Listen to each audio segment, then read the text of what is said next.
He took his vorpal sword in hand, long time the manxome foe he sought. So rested he by the tum-tum tree, and stood a while in thought. Welcome back, everyone.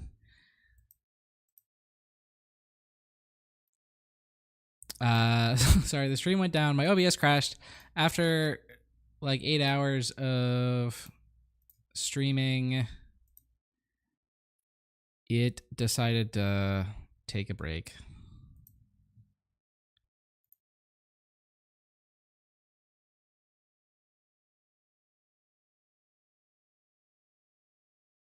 But I think we're back up now. Looks like it.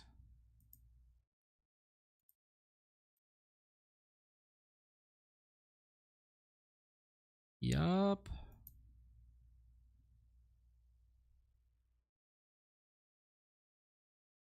Yep. All right. We're live.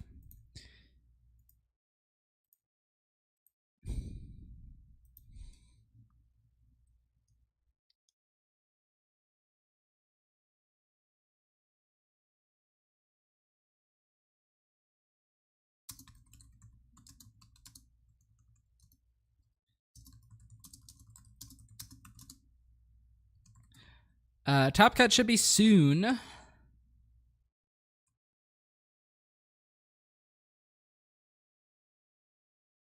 Right? Yeah, it told me it would start 5 minutes ago.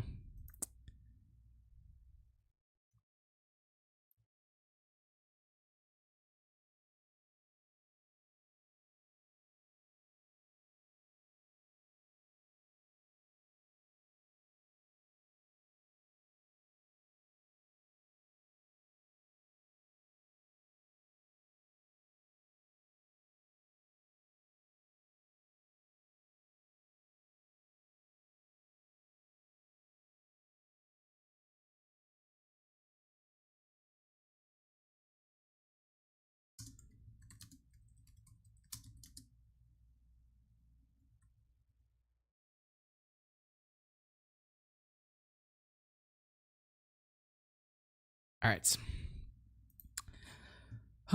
So, now that is all taken care of, I think we're live. Oh, I need to get the chat back up on here.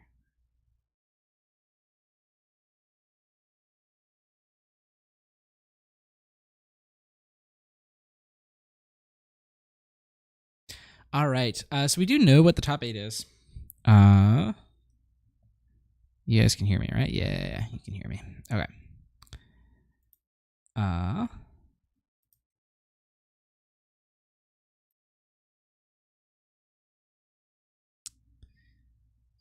have it right here. So in first place, we had Boba Green with the 30 health base, and that's going to be paired up against Rebel Resource, who's on Sabine Yellow. Then we also have Sabine Green versus Sabine Green. Then we have Han 1 Green versus Sabine Green. And then we have Boba Red versus Boba Yellow.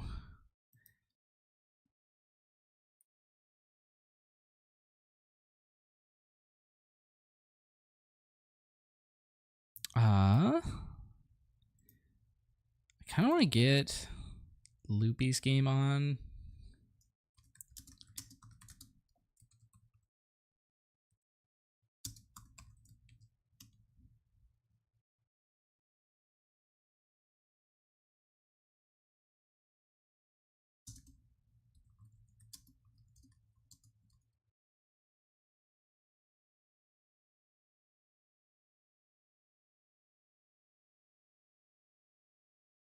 I think we're going to try and get Loopy's game. And so Loopy is going to be playing Sabine Green against the Han Green player that we've followed for quite a few rounds now. Tao, are you there? All right. Stream's back up. It was off for a while. Are we live? Yeah, we're live. But my OBS crashed, so I had to reset it. But everything's all good now. We should be starting top 8 soon. I think we're going to get Loopy's game against the Han player that we've been following.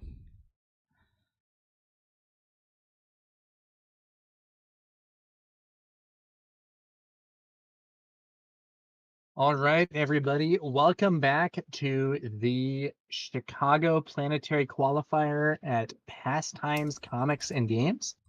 I am Tower Number 9, and Rebel Trader is the host of this stream, and we're soon going to be commentating the top 8.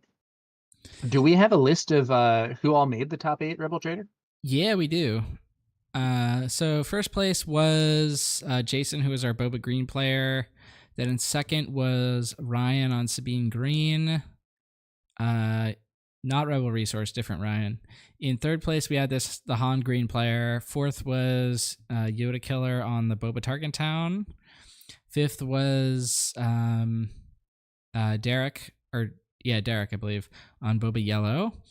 Then sixth was Loopy on Sabine Green. Then seventh place was another player on Sabine Green. And in eighth place was Rebel Resource on Sabine Yellow.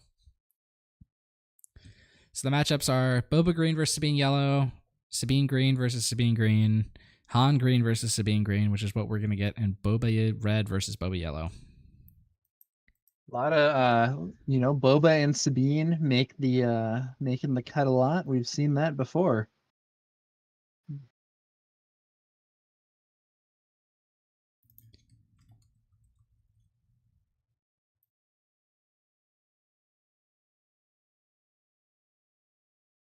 Who are you cheering on in this top cut, Rebel Trader?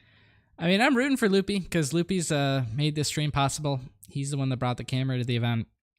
So I kind of hope that he wins. But I mean, this is going to be an uphill battle for him, I think. Why do you say that? I mean, we saw the Han beat as Sabine and Swiss, I think, pretty convincingly. It's just it's a very difficult matchup. Gotcha. Well, we'll see if he can do it. It would be cool. It'd be cool to have the Han deck prevail as well. I think it's got some cool stuff to it. I'm also, I think Rebel Resource on Yellow Sabine, that could be a pretty sweet outcome as well. It'll be interesting to see how it all goes. And it looks like at least one of the players is now taking their seat. Yeah.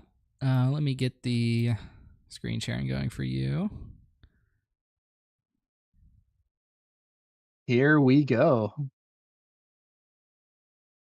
That is Loopy, I believe, who made this streaming table possible. At the top there with his Sabine Green, facing off against the spicy Han Green list from Brian. As this is the top cut, the players are getting a chance to review one another's deck lists.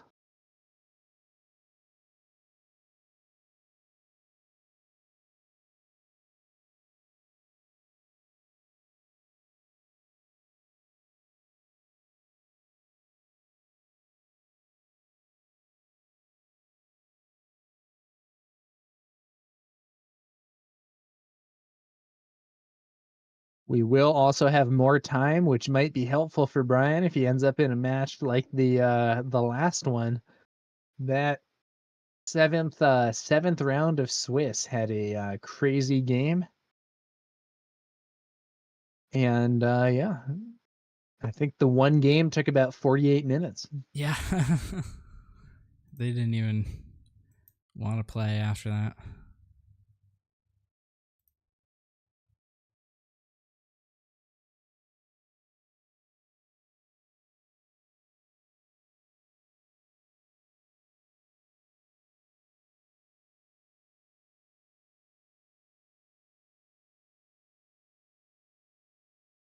Will Loopy spot the spicy disarm, and what will he think about it?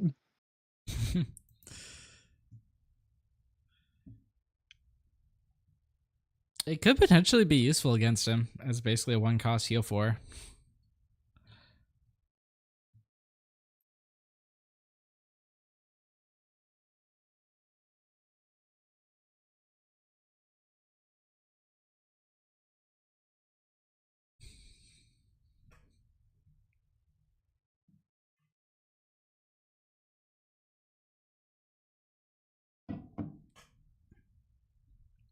Let me see if I can get you the lists.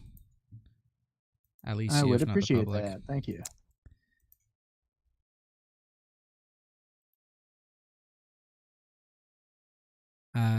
You have Brian's, I believe, already, right? Yeah, I had that from an earlier match, I think.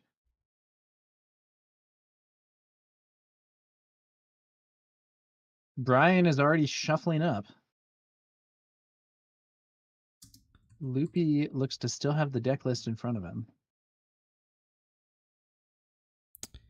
All right, this is the time when they told me the time would start, so I'm going to go and start it. There we go.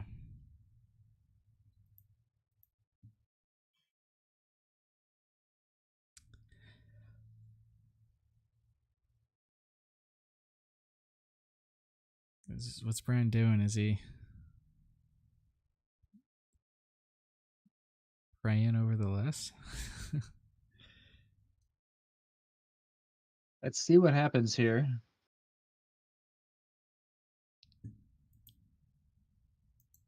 All right, I got Loopy's list. Here we go.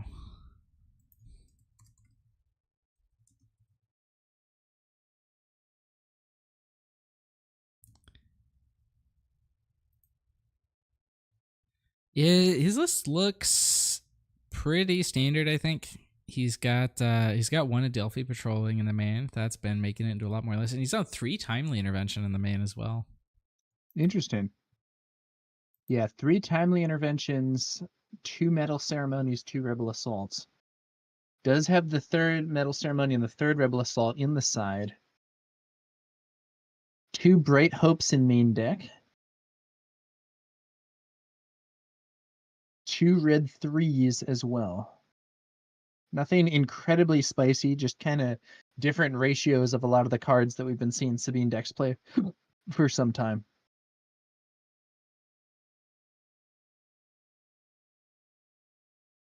He is on the triple Darksabers, so he might find himself surprised by Brian's main deck Confiscate. Although he has now seen the deck list, so hopefully he took note of that.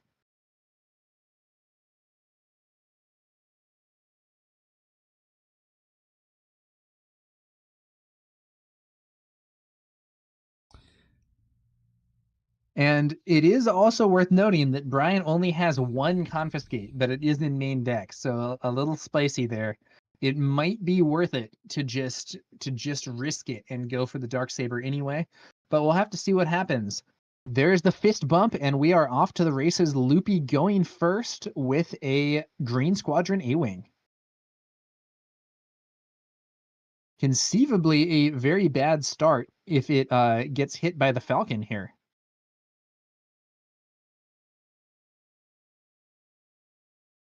Although he has erroneously put it in the ground arena, not that that especially matters. All right. No Falcon. Loopy must be happy to see that.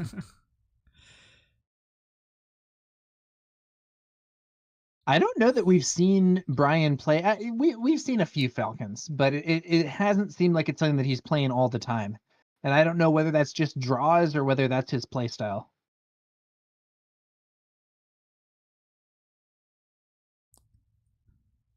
Interestingly, Brian is actually running both Falcons, Millennium Falcon Piece of Junk, the original, and Millennium Falcon Lando's Pride, which I don't think we've seen at all. Ooh, Wing Leader. That's a big opening for Ooh, Loopy. yeah, Wing Leader into A-Wing. Brian does not have Waylay in sideboard or main deck, so that is a big obstacle for him.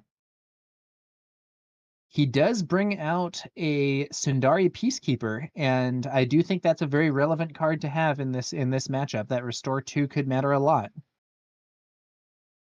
Yep. No access to Waylay is tough. That was historically one card that could potentially be a problem for Sabine. You could bounce K2, you could bounce Wing Leader units, but without that, Brian might have a tough hill to climb with this buffed Green Squadron A-Wing.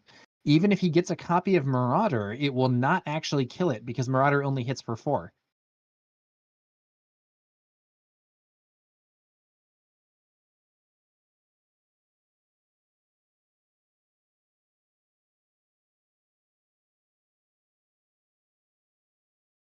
Yeah, I mean, Bright Hope would block it up. And we are going into 4 resources, so we'll see if he has it. Yeah, Bright Hope could block. But depending on what Loopy has, he could get through it relatively easily. The worst case scenario, I think, for Bright Hope might be, play Bright Hope, opponent plays Red 3 and kills you in one hit with the A-Wing and keeps swinging at the base. Although at least then the A-Wing would be softened up a bit and could potentially be removed. Yeah.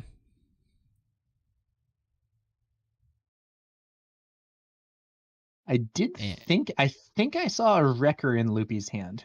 Yep, and there's a Bright Hope in Brian's hand, but it looks like Loopy got initiative, and he's going to hit with the A-Wing first thing.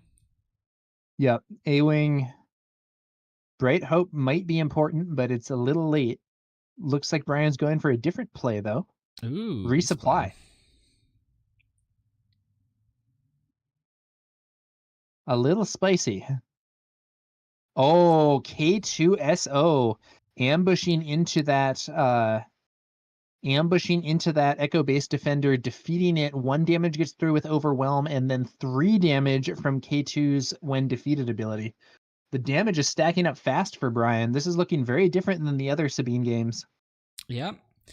But a Han flip this turn plus this Peacekeeper on board is not good news for Loopy.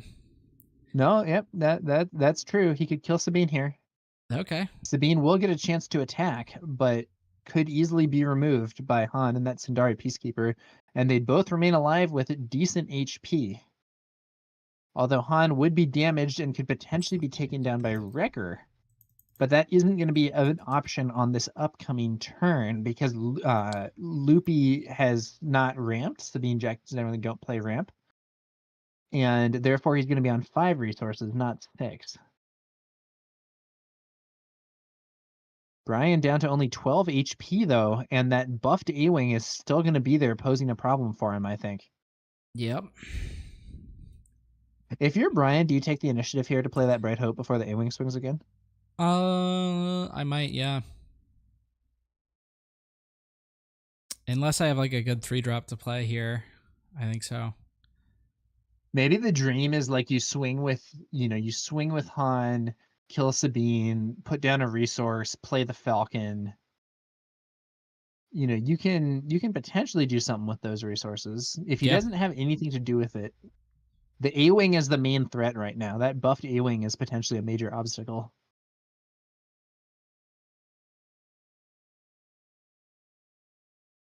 Looks like he doesn't have anything to do with it. Oof. So it's just going to be going to the next turn.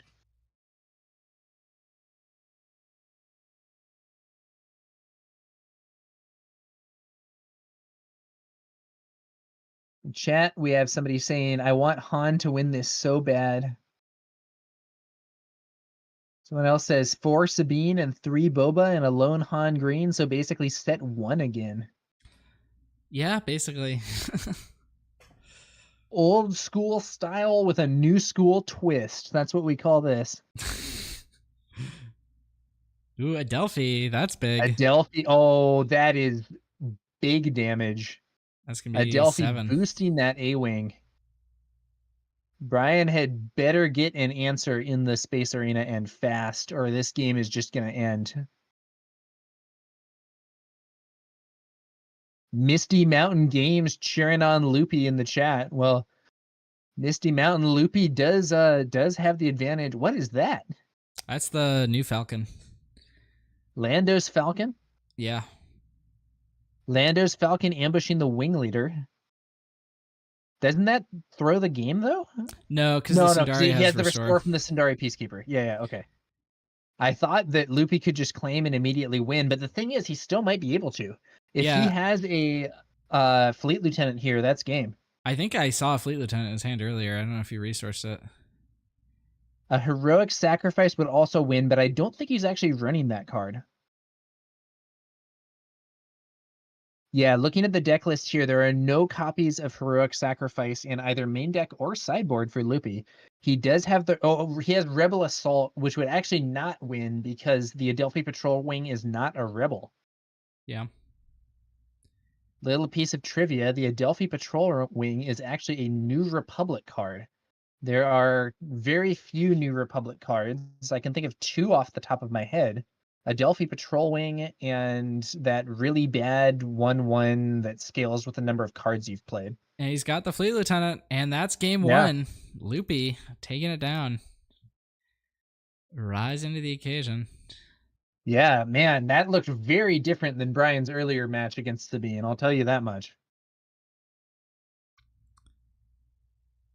Knowing that your opponent doesn't have Waylay, that Wing Leader turn 2 play is looking real nice. Yep. It was a risk, though, because if Brian had had the Falcon and was able to just take out that A-Wing, Loopy would be very far behind. Going space is always a bit risky against, well, I mean, against either version of Han, really, but against set 1 Han in particular. Yeah. Well, looking at the sideboards, Brian's got those Grogu's in there, and he's going first. So It's Grogu time. Let's go. We could see an appearance from the child. As for Loopy, what do you bring in here? So, you've seen your opponent's deck list in this situation. Yeah. Presumably you don't. I don't know. I mean, so Rebel Assault is usually more of a card for like racing matchups. Spec Force Soldier doesn't seem crazy to me, given that Brian has Sentinels in both ground and space. Yeah, that and Fighters for Freedom, for the same Fighters reason. for Freedom. Yeah, good point. Medal Ceremony also might be a reasonable inclusion. Yeah. We'll see.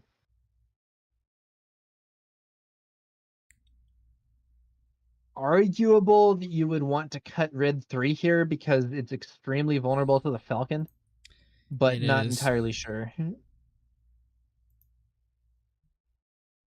I think, let me think about that. Like, so do you do -2 Red 3 +2 Fighters for Freedom, and then think about, getting the Spec Force soldiers in there maybe? You could do something like that.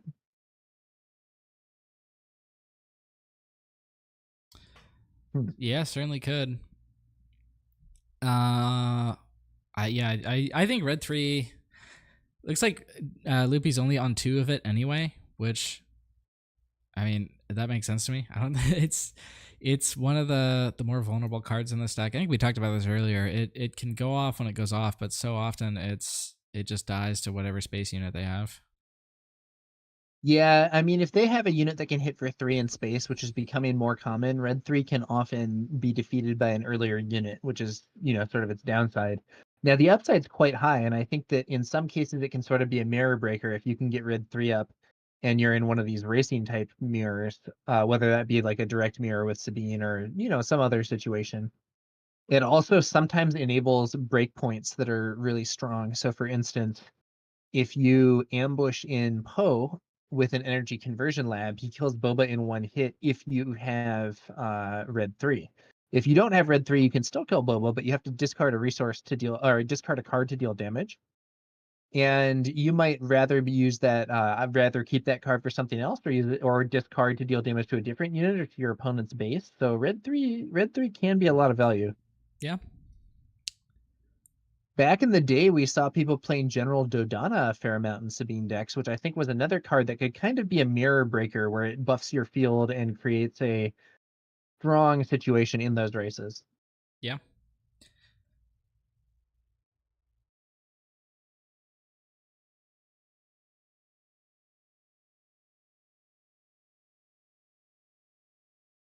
Chat seems to be on Loopy's side here, although we earlier did have someone saying they wanted Han to win. Yeah, I mean, this Han deck is really interesting. I'd love to see it go further, but we have seen it a lot today, so. Well, he is also, I believe, the only person in this top 8 not playing either Boba or Sabine. That is true. Although yes. Rebel Resource on the Sabine yellow, that's a little unconventional also. Yeah. At least in set 2. I think it was. What's your opinion on the end of set 1 Sabine ranking? Where were you at on that? I think green was the best. Then probably red, then probably yellow. Gotcha. Let's see what we got here. I personally thought that yellow and red were better than green in towards the end of set 1, but I could easily be wrong. I know that's a contested point. I know Chrono, for instance, was a big Sabine Green supporter even at that time. The problem is, like, a lot of the information about which one is better would hinge not on what was winning more events, but what was doing better for its representation. And we don't really have good numbers on the number of people who are playing each variant. Yeah.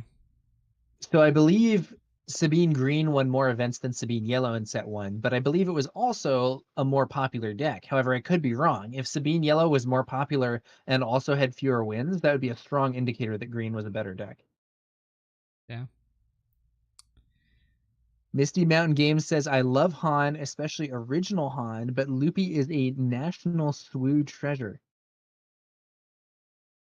Yennefer says, I like Sabine Yellow better than Green. It's harder to play against. And J Tatum Lover says, has anybody ever tried Sabine Blue?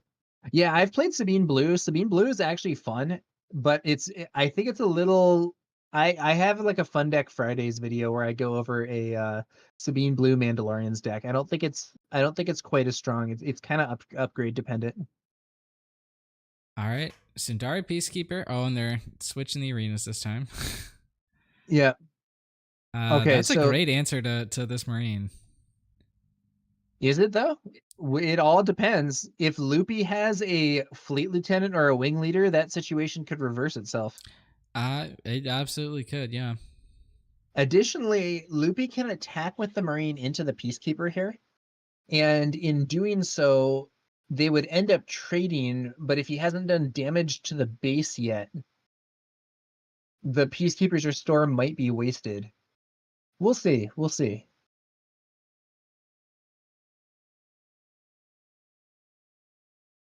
Someone else in chat says Sabine Yellow is more creative. Sabine Green is only green because ECL and Rebel Assault. Hey. Come on now. There's also Battlefield Marine. But it is true that Sabine Green does not play a lot of green cards. But I don't know. Battlefield Marine, Bright Hope. Oh, and there's that wing leader there we it were is, just yeah. discussing. Brian might be kicking himself for not having Waylay in his deck or sideboard. I think that's definitely a card you want to at least threaten against Sabine. Ooh. Confiscate. I guess that makes it so that the Marine can't kill the Peacekeeper now. Is that a good use of your 1x confiscate though? I think it's fine. I'm not sure I like that play. I don't know. We'll see also if he has other stuff to play. If that's the only thing he plays this turn, I don't like it. But Loopy, if he remembers that Brian only has one confiscate, can now play Darksaber with impunity. I guess there's still the chance that you play Darksaber and get exhausted by Leia Defiant Princess or whatever. That could still happen. Yeah, I just think he's so far behind if he doesn't do that here. Yeah, I mean, it is a good point that the Marine can just swing into the Peacekeeper and remove it at that point, and that's not where you want. That's really not where you want to be as Brian. Sabine's ability use. Oh man, did Brian? Okay, Brian using Han's ability. He is going to get to play another card this turn. Yeah. Is that? I think that's his last card. Yeah. DJ hits the field. DJ played as a 3/5.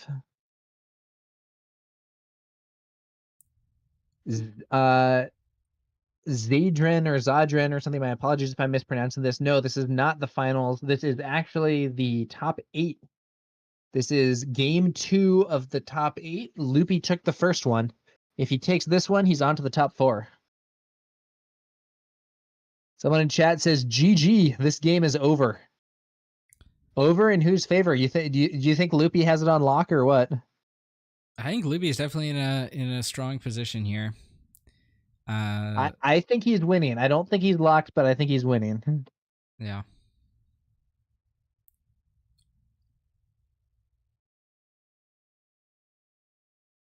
Rebel Assault. Oof. Oh, that hurts. So that's going to be a total of 8 damage from that Rebel Assault.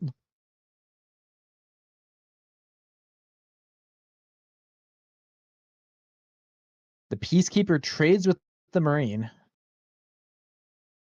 DJ still on the field here. King from Loopy.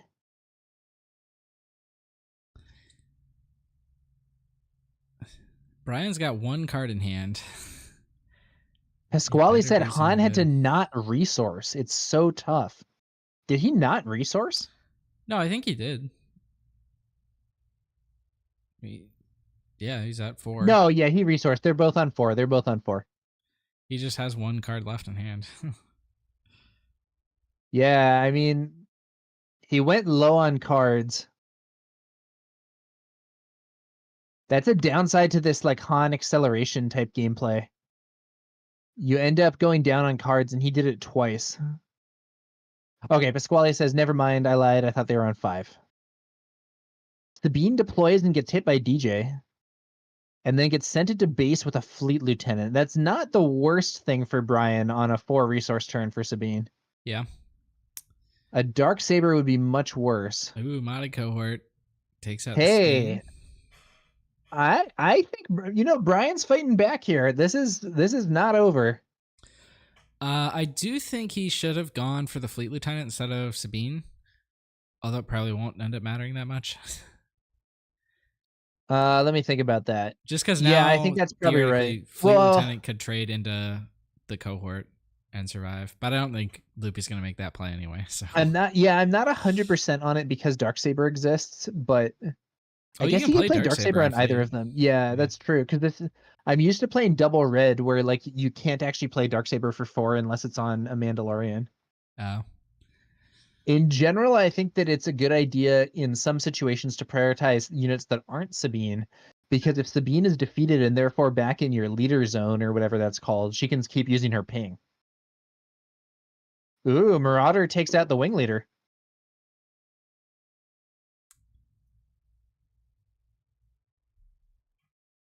There's a ping. Brian is getting control of this board. But Loopy has not fired off his energy conversion lab yet. And this is just the turn to play Poe with it, or next turn is the turn to play Wrecker. Either of those could have a huge... Wow, did Loopy miss his play completely that turn? Looks like it, yeah. Not a single card. Maybe he took initiative wanting to ECL Wrecker here? I don't know. I mean, ECL Wrecker is good, but I don't know that it's worth not playing anything. I would... If I'm the Sabine player there, I would love to be playing even just like more basic units, but like ideally stuff like K2 for a cause. There's a bunch of stuff you could be doing here that would be big. Oh, Loopy didn't even get initiative. Brian got it. Ah, yeah. So Pasquale in chat says pass into a claim, I think. Oh, yeah. So Loopy maybe passed, hoping to play a Marine or something after DJ attacked, only for Brian to claim and deny him the opportunity to play anything.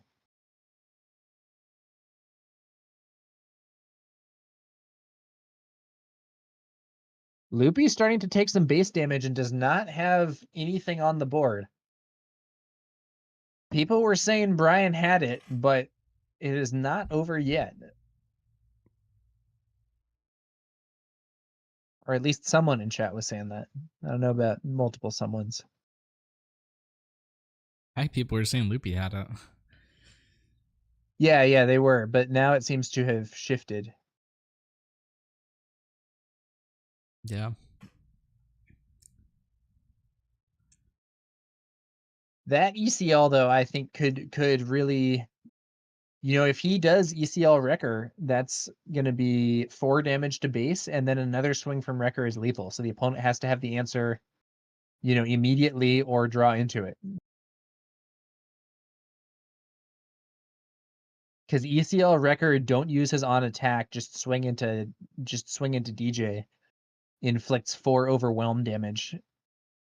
Yeah. I sort of wonder why Loopy's taking so long here.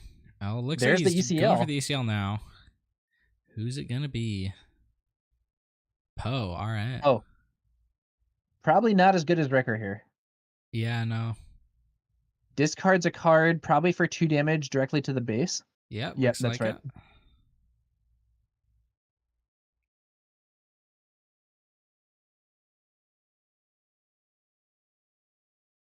And then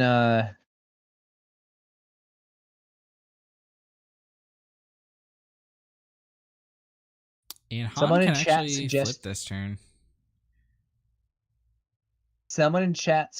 that perhaps Loopy was hoping for Han to flip last turn, wait for it, and then ambush him with Poe at that time. Yeah, I think there's a good Brian brings chance out that's what was Han and going on. immediately swings him into Poe. Brian's up to 7 resources. Oh, but he doesn't have anything to do with them. This is crazy. Both players have had a lot of resources end up going unused at this point.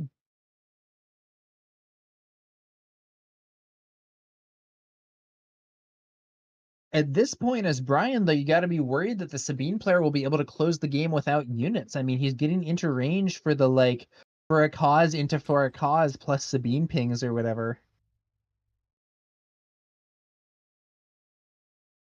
Yep, we're definitely getting close.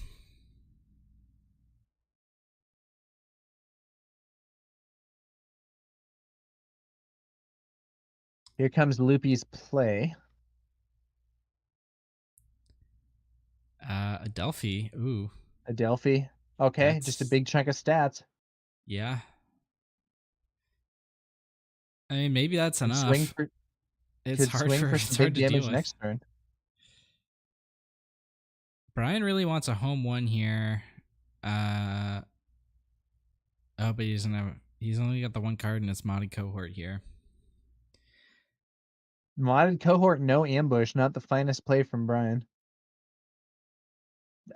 To be clear, I'm not saying, oh, he's playing badly. I'm just, maybe that's the only option that he has. It's not the most exciting option there is.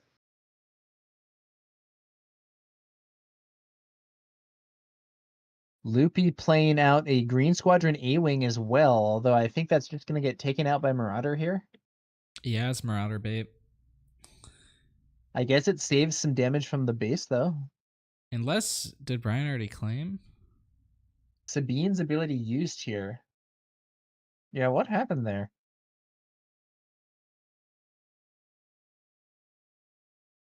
Maybe he did claim and they just haven't moved the initiative token. I think maybe that's what's going on.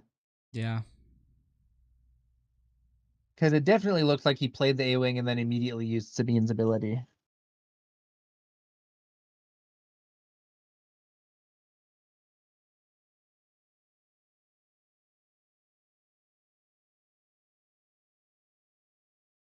Okay, there we go. That's what happened. Yeah, It they looks like. moved the initiative token. Brian did claim. And the Now Adelphi Marauder is takes gonna, out the A-Wing. yeah, Marauder. Sorry, I always get Marauder and Adelphi confused. Well, now they're facing off with each other, so that must be extra confusing. Oh man, a Bright Hope to protect it. Why don't you just swing with Adelphi here? I don't. What is he worried about? Oh, I see. Red 3 to buff the Adelphi. But why do you need to buff Adelphi? Isn't it lethal with 2 swings anyway?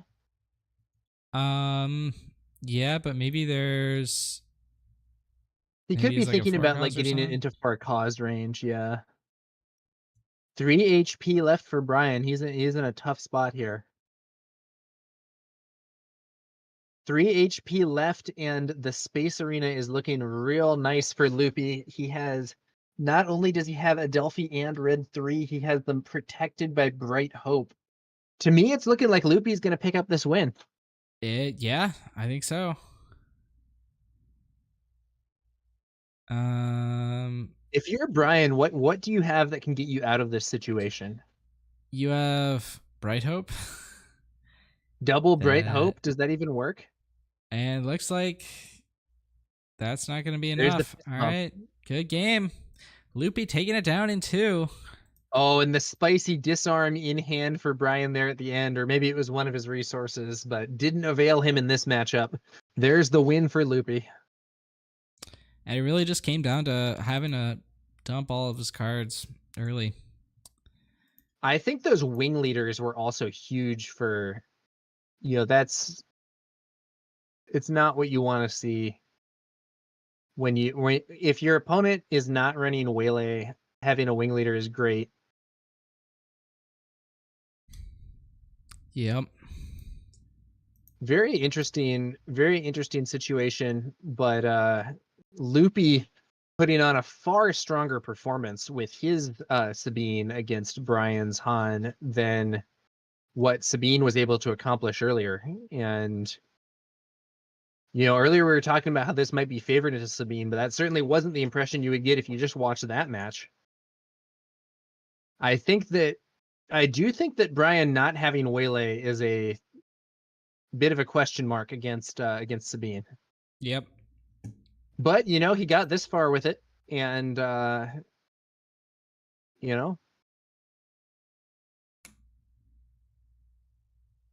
Yennefer in chat says Waylay and No Good to Be Dead are the best yellow cards. Someone else says, to be fair, no, Waylay is greedy in a field of Sabine. I agree, but let's be real, he top 8, so congrats to him. I agree there too. Yeah. Good show to Brian, made the top 8 with a few unusual cards in his deck, and had some very cool plays. Congrats to him.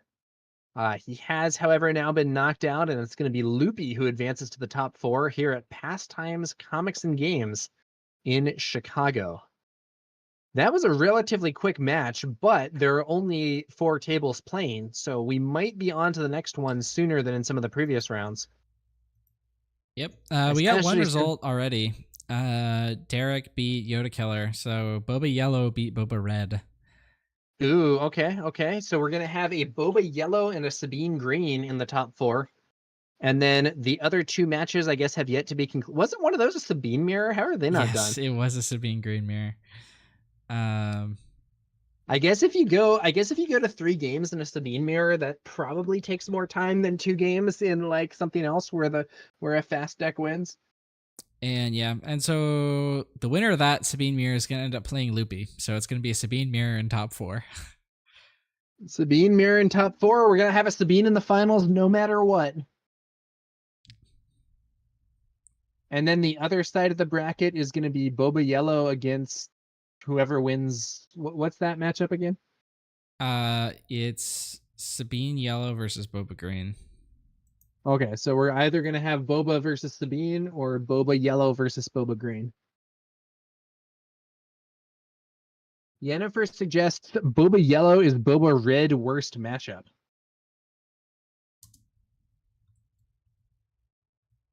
I don't know a ton about that. I know that there has been some. Was the Boba Red player the same one that we saw earlier? It was, yeah.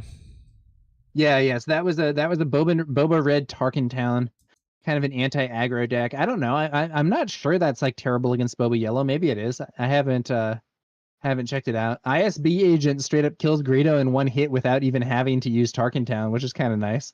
Yeah.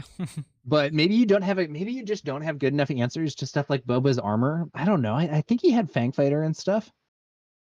Yeah. Yeah, he did have Fang Fighters. Barrage can hit you hard though, for sure. Well, one way or another. Or wait, no, that Barrage though. Boba Yellow doesn't even have Barrage. Well, anyway, that's a topic for another time. Yeah. Congrats to Loopy for moving on. And congrats to Brian for making the top 8. Yeah. All right. We'll be back shortly with top 4. Thank you all for tuning in. Yep. Catch you guys later.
I don't think so.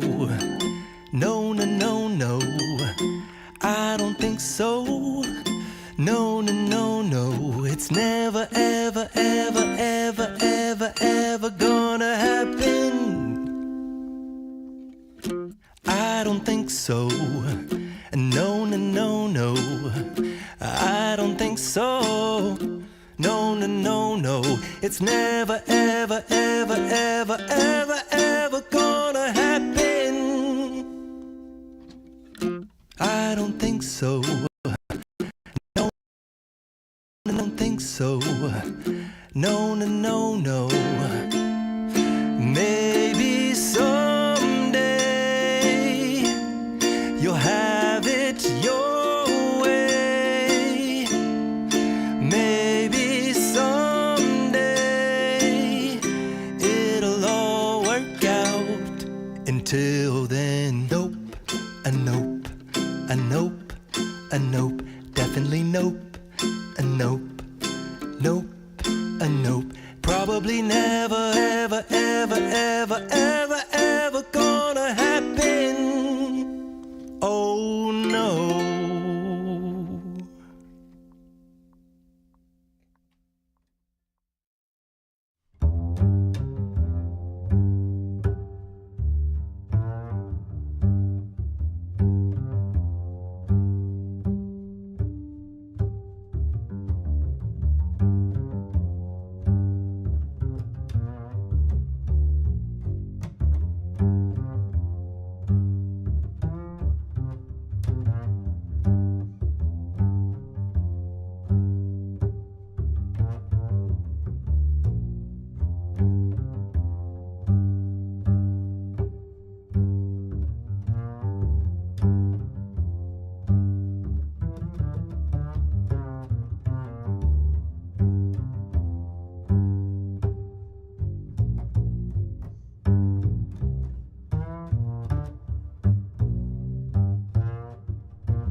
When the moon is high and the world's at rest, we gather together feeling truly blessed.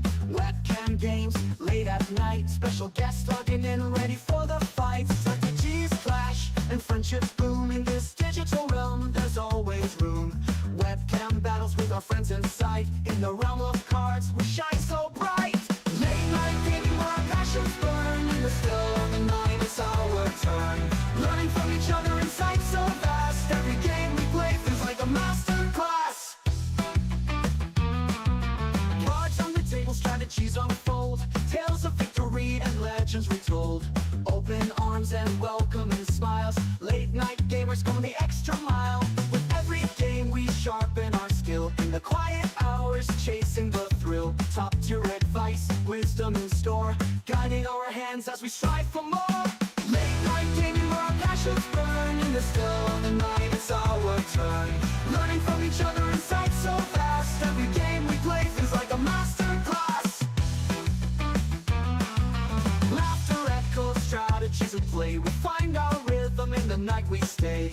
With every match our bonds grow fast. In this late night world each game's a master class. Late night gaming where our passions burn. In the still of the night it's our turn. Learning from each other inside so fast. Every game we play feels like a master class.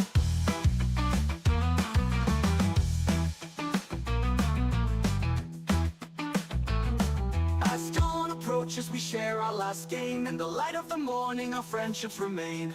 Late night gaming memories made. In the world of cards our bonds won't fade.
And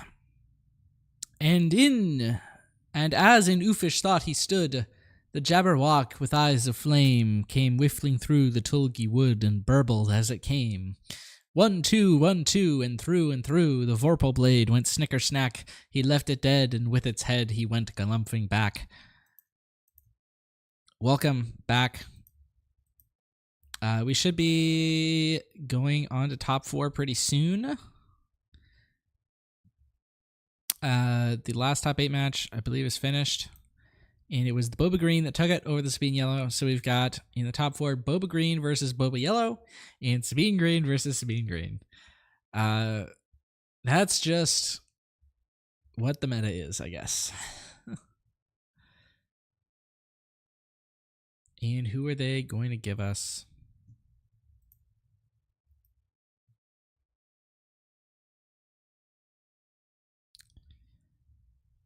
All right. It looks like we're going to get the Boba game here.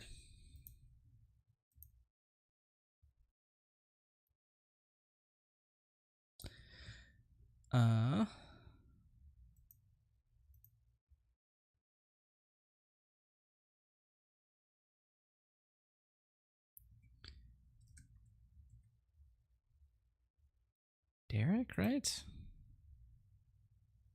All right, what do we got here? We got Boba Green versus Boba Yellow. Boba Green versus Boba Yellow, huh? Yep. Were you the one responsible for the late night gaming song during the break there? Oh yeah, I've been playing all sorts of songs.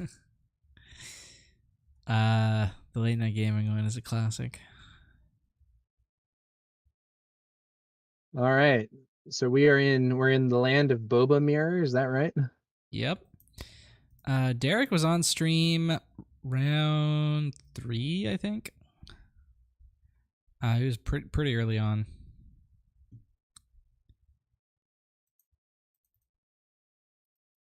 And Jason was on stream in round 7.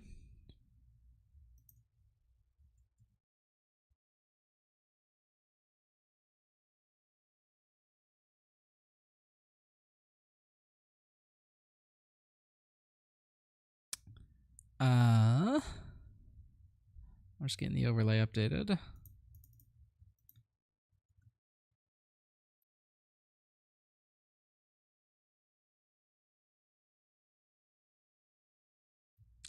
right, looks like they're going to wait 5 minutes before the match starts. Okay, and then could you remind me? I think you said this earlier. What was the other match? Yeah, The Sabine other one here. is Okay, It's Loopy on Sabine versus someone else on Sabine. gotcha. And this is Boba Yellow and Boba Green? Yep. Well, at least we get some variation.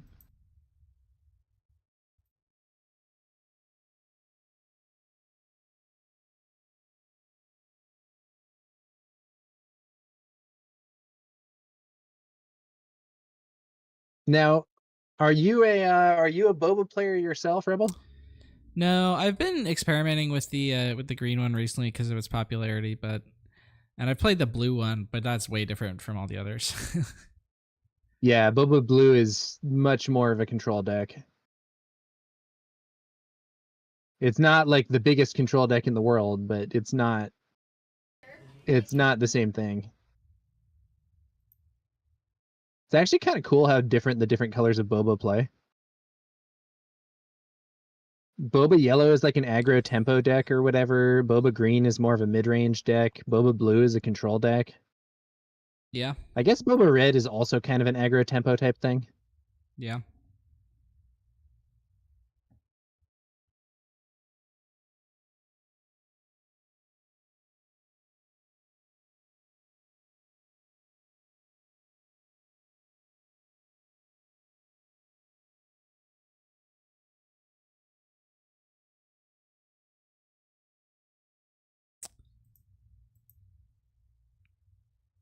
I guess we can talk a bit about the list. Jason's, I think we decided it seemed pretty geared towards Sabine.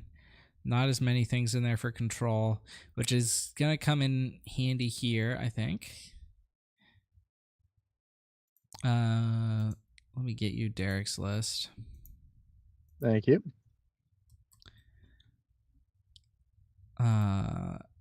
Derek he's got some interesting things in there. He's on 3 Lurking Type Phantom in the main, 3 Toro Calican.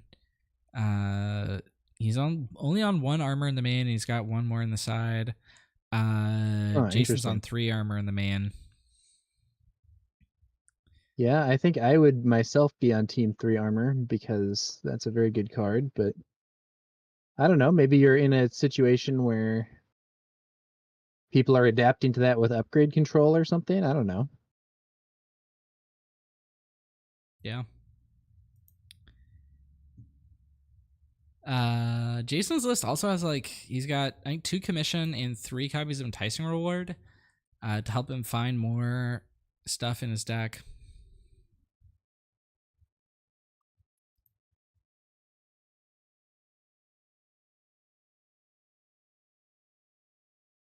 Yeah, it's not a joke.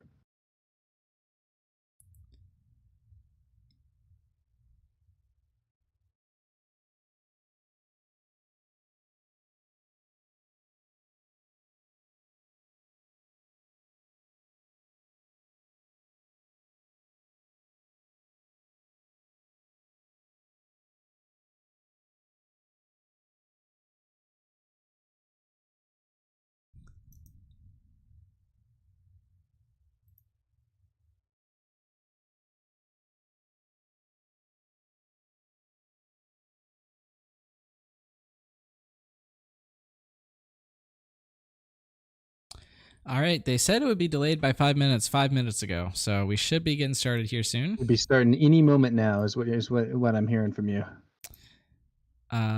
We should be.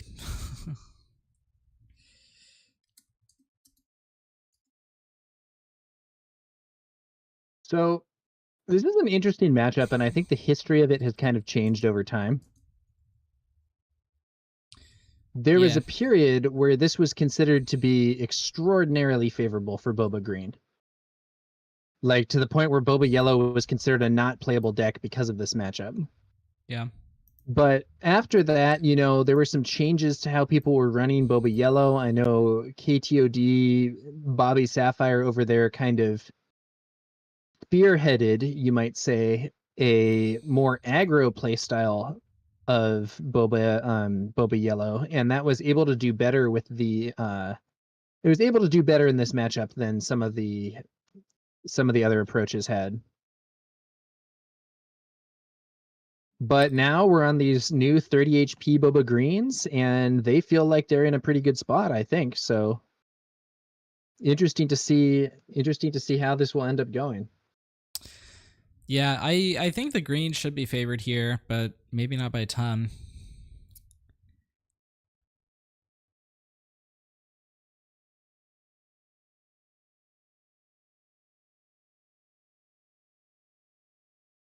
Do we know the other matchup? Yes, the other matchup is Sabine Green versus Sabine Green.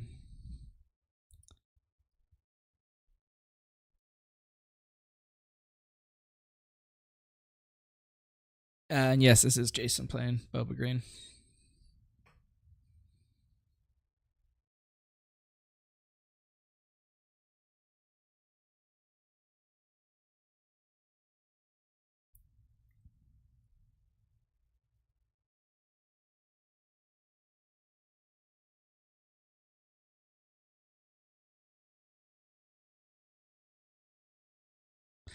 Out of all the Bobas today, these 2 are the best, and they've proven it. And one of them has a chance to make the finals here and defend Boba's honor against the Sabine threat. It'll be interesting. We're going to have a Boba versus Sabine finals, which I guess is fitting because those are kind of the top 2 meta decks.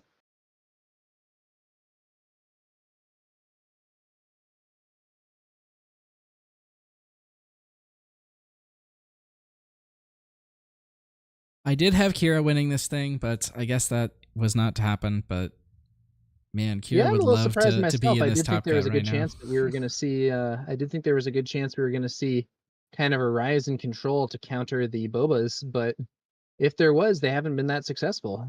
On the other hand, it's possible people just haven't adapted yet. Hard to say. Hard to say exactly what these sorts of results mean. I think there were 2 or 3 Kiras among the 5 and 2s at least, so they were up there. They just couldn't quite make it. Okay.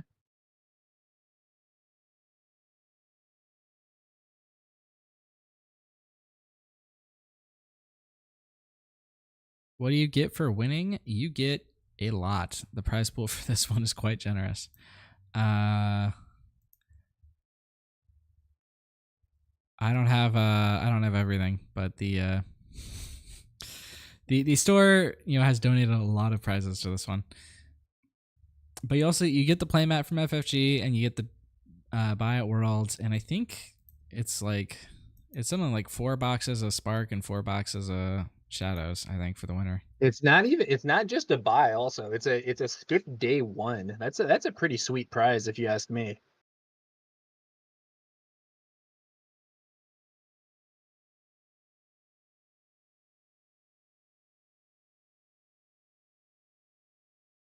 All right. Looks like they're in the deck list review here. And I'll do the same thing with the information you just sent me.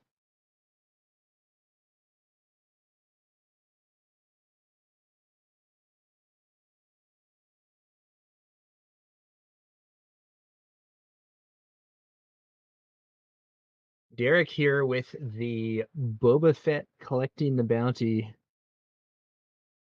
double yellow.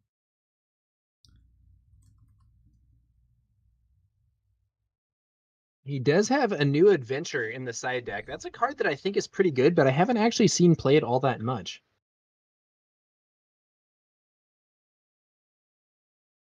Does look like he's on the Forlom Zuckus combo, Cantina Bouncers. He has Bodhi in main deck, which I agree with personally. Yep, yeah. Of course you'd go Bodhi. It's funny. Boba Yellow has so many good cards. The question is just like which ones are you squeezing in? Yeah. And he has kind of a mixed approach. He has a fair number of 1x and 2x cards in this deck. The 1x shoot first, the 2x no good to me dead, 1x armor, 2x hot shot. It's interesting. We'll see whether that approach avails him. One of the advantages of having a deck that has a bunch of different things is it can be harder for your opponent to plan around it than if you're just 3x on a bunch of core combos. It can be a little easier for your opponent to tell what's going on there.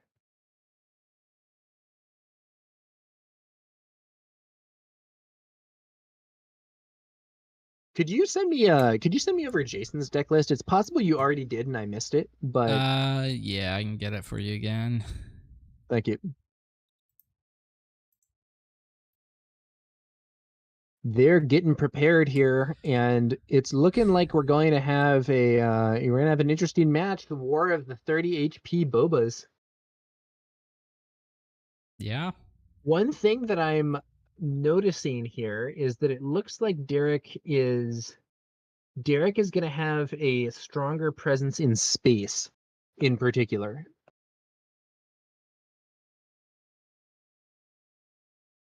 Derek's build has the Merc gunships, a cartel spacer, those TIE Phantoms that you mentioned earlier. And Jason isn't running. All he has is the 7th Fleet Defenders and the fire sprays. He's not even running a cartel spacer or a Merc gunship. Yeah. Now, of course, it is possible that Jason will be able to shoot down Derek's space stuff with McClunky, which does reach across arenas. So you don't necessarily need to have a space unit start when you can do things like Greedo or Salacious Crumb McClunky to take out a Merc gunship or whatever. But at the same time, it'll be interesting, and it is worth noting that TIE Phantom is immune to those effects.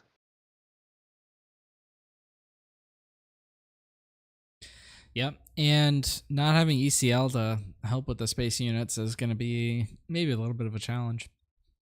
Now, Yeah, man, this is really interesting. Jason's deck is actually. Yeah. Okay, so that we you did send me this before. This is the one with the commissions. He's not playing Yeah. No Good to Me Dead. He's not playing Waylay yet. Yeah. Okay. Yeah. I think personally, I am more a fan of Derek's deck than Jason's, but they've both done very well to get this far. They've both made the top 4 in a large competitive tournament. And there could be some surprises waiting for us here. Chat, what do you guys think? Who are you rooting for, chat?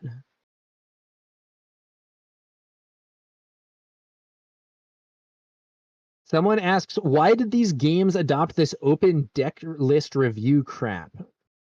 Yeah, Dante2377 has good answers in the chat there. It's because larger teams have a big advantage in scouting, and because being on stream was a major disadvantage in a world where there isn't open deck list. Because people can in fact view what you're playing on the stream. And yeah, it's kind of an unfortunate situation in some ways. Also open deck list, having deck list review prevents some forms of cheating. A good example of this is that like if you don't know what your opponent's deck list is, in theory they could pre-sideboard for you, and this is cheating. I believe in Magic the Gathering, you are allowed to call a judge and have them look at the player's deck list, which you didn't have access to, and evaluate whether a card was validly in their deck list. And against some counter cards, people would actually call the judge and be like, is that really in his main deck? Which is kind of funny. I'm hoping that the tournament culture of this game doesn't end up as extreme as Magic in some ways, because I like a more casual style, and Fantasy Flight's past games have been a little more chilled out, if you know what I mean. Yeah.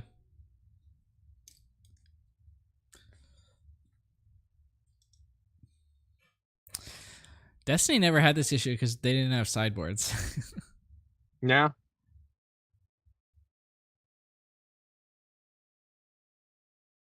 In Netrunner, I remember open deck list was annoying. Netrunner also didn't have sideboards, but it did have open deck list after a point, I think.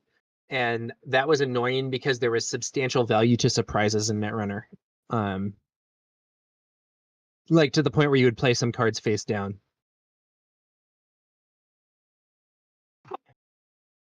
Dante says, I don't see almost any card game get to that cutthroat way that Magic the Gathering was. Yeah, I mean, I don't know. I've heard some crazy stories about people cheating in Yu-Gi-Oh tournaments and stuff, but like, I don't know. I think ideally you end up in a situation where people are more relaxed, but hard to say.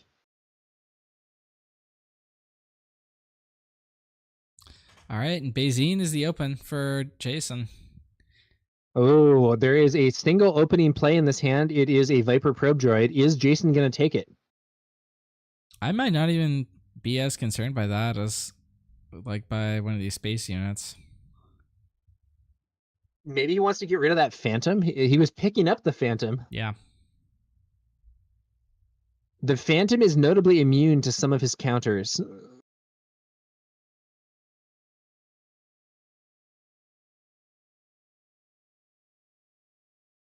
I think he's making notes there of what cards he's seen in hand.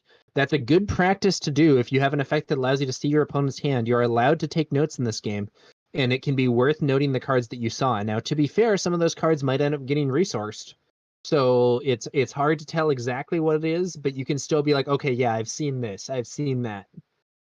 And yeah, he takes the Phantom. Yep, that makes sense. I probably would have done that. Maybe I would have gone for 7th Fleet, depending on what my hand was. But yeah, I think that makes sense. You can deal with a Viper. Not as worried about blanking the opening play. Let's see what we got here. Ooh. The Viper reveals a... Ooh, yeah, and there's a Super Laser Tech in hand, which to me is another reason why you wouldn't want to take the Viper, because you want your opponent on the ground. Looks like Derek is stopping to see what that commission is. Definitely a slightly more unorthodox card. I don't know if it's as spicy as Disarm, but a little less usual. Yeah. Did he draw to replace? Yeah, he did. He did. Yep. Ray Bommy asks, how many lurking phantoms does he main deck? All 3. He's going big on lurking TIE Phantom.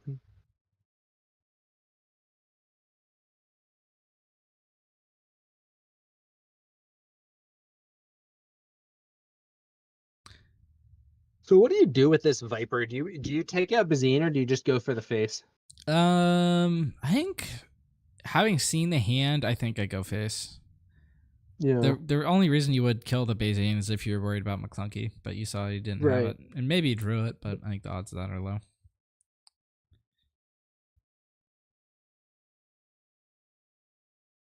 It is also worth noting that Boba Yellow is the aggro here. He is the beatdown.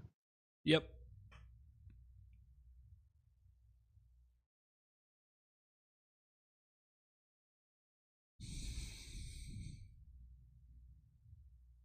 Jason probably going to be playing that super laser tech. Yeah, exactly there right. It is. And the Viper goes to base. We're predicting it well. Not that it's the most complicated turn in the world to predict, but you know. Now it's time to see what Derek's next play is. We know he does have that. We know he does have that 7th Fleet Defender in hand from the previous turn, plus whatever else he may have drawn. Did he pass? No. Jason hit base with Bazine, and then Derek played. No, did Derek pass? No, Derek played 7th Fleet here.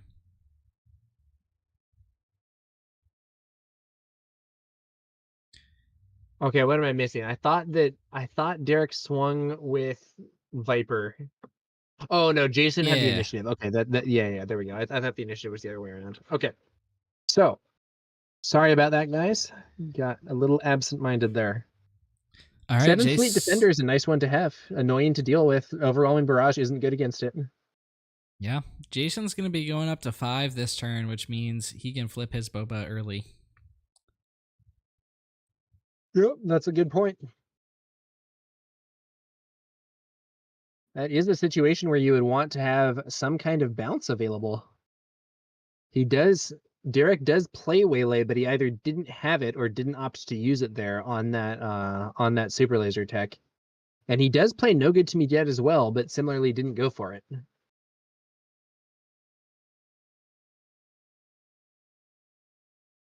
Waylaying the tech would have been kind of spicy. I think I would have liked to see that play. If I'm Derek, Yeah, I wouldn't maybe. like to see it if I'm Jason. But I mean, that just delays it, and it's still going to come down. I guess it prevents you from getting but if it comes Boba down later, early, it doesn't really matter. The core issue is getting that leader out sooner.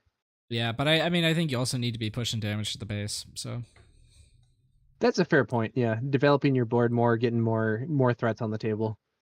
And the Phantom isn't too worried about Boba coming out early thanks to that shield. Even if we see an OB this turn, it doesn't really matter. Ooh, and there's a No Good to Me Dead for Boba. Yep. Might be more valuable than playing it last turn anyway, even if he did have it in his previous hand.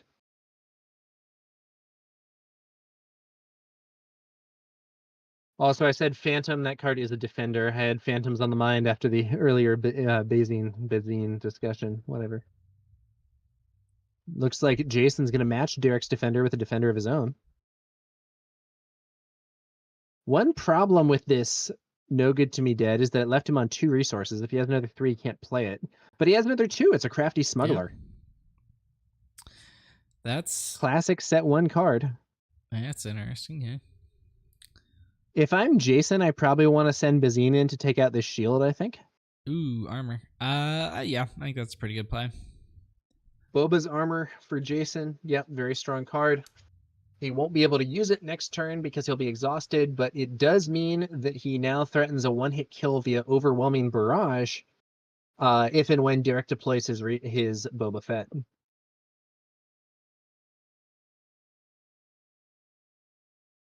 A Barrage for 8 would actually be quite spicy. It could defeat Boba and deal 1 damage to knock the shield off that 7th Fleet Defender. So Derek is not in a super comfy spot, even with his opponent's Boba exhausted via No Good to Me Dead.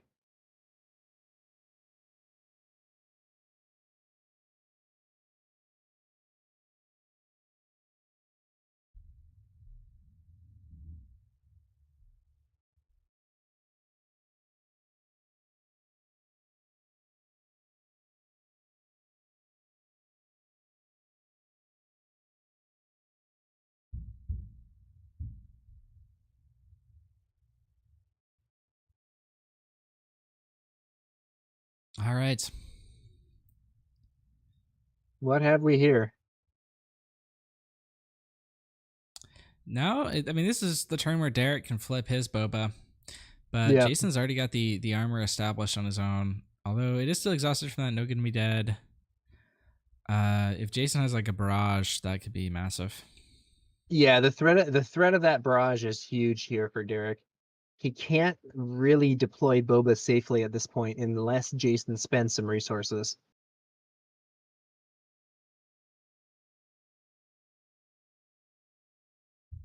On the other hand, Derek does have a few units in play and can take actions just attacking and so on for a bit. Yep.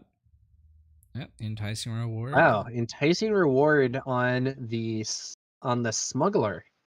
The non-unique smuggler. Yeah, it does mean it's going to be a weaker form of enticing reward, but it notably only uses one resource, which means 5 is still floating for barrage. Yep.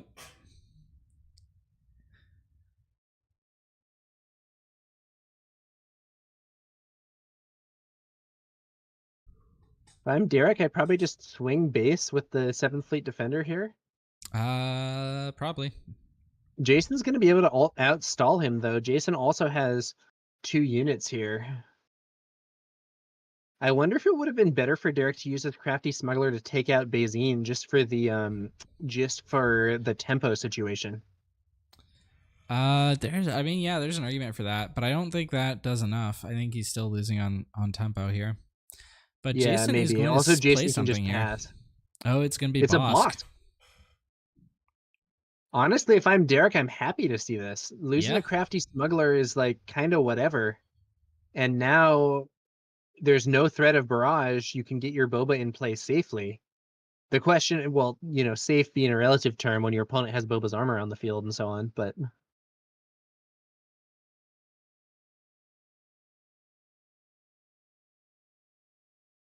you know what I want to see if I'm Derek? Boba's armor of my own. Yep. That would be big. Not exactly a thrilling revelation of something really outside the norm. Boba's armor is a good card to see when you're playing Boba.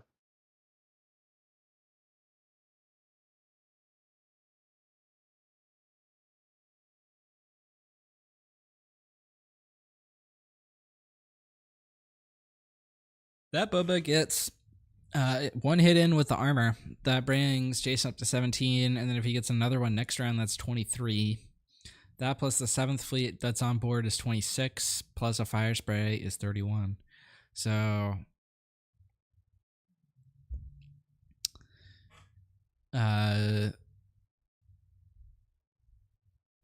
armor would be huge here.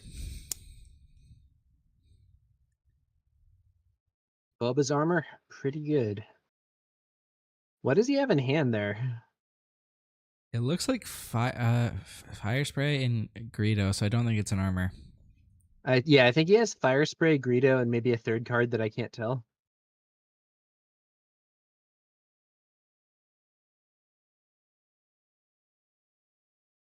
Presumably, you've got to deploy Boba here and just swing, right? Yeah, you're not gonna get a better chance, I think.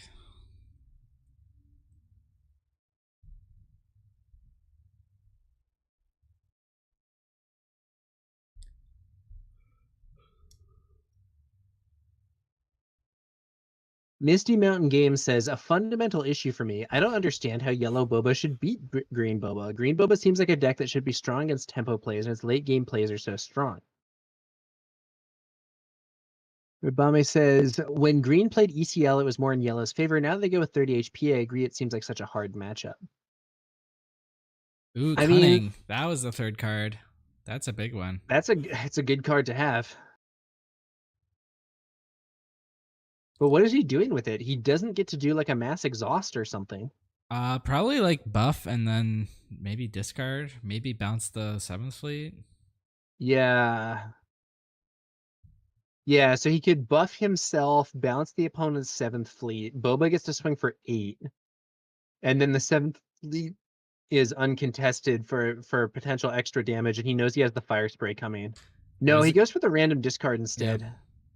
With 2 cards in hand, that makes a lot of sense. McClunky. Okay. Knocks out McClunky. That's actually a pretty big one. The 7th Yeah, foot it's pretty defender's relevant naked with right that now. Bazine there.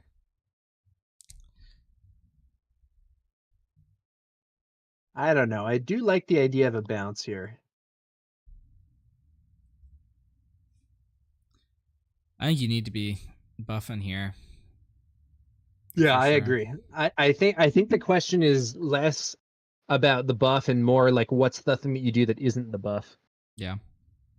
Okay, so now the 1 damage from Bazine means that if an overwhelming barrage here would kill both. Actually, it would kill both even without the 1 damage from Bazine because Bosk is on the field. Yeah.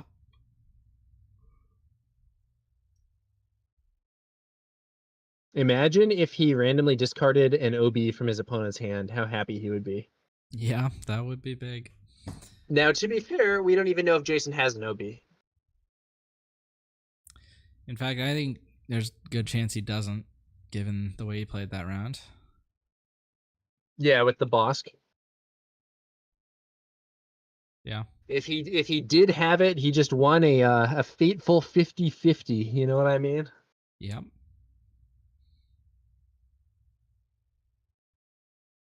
Let's see how this goes.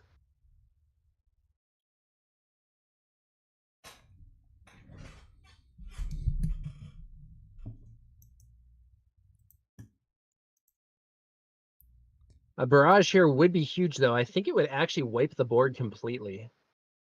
Thanks to the extra 2 damage from Bosk, he could do this. He could do 6 damage to Bobo, 1 damage to Greedo, 1 damage to the defender, and then still have 2 damage from Bosk to finish it off. Yep.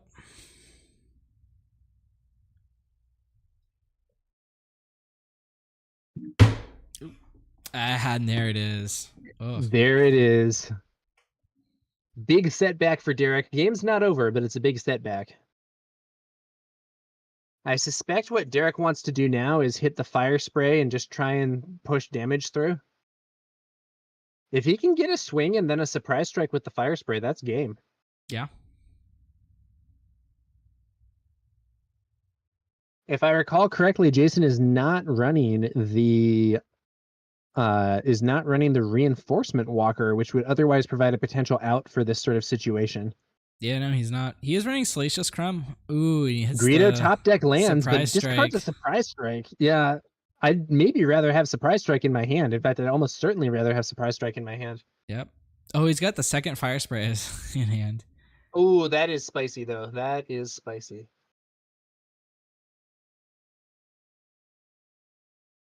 The thing about Greedo's top deck, though, is that imagine a situation where he, instead of discarding the surprise strike, he discarded some other random card that now means that he's going to draw the surprise strike. So you can't get too results oriented with that one. You know, you got to think about what it does in expectation.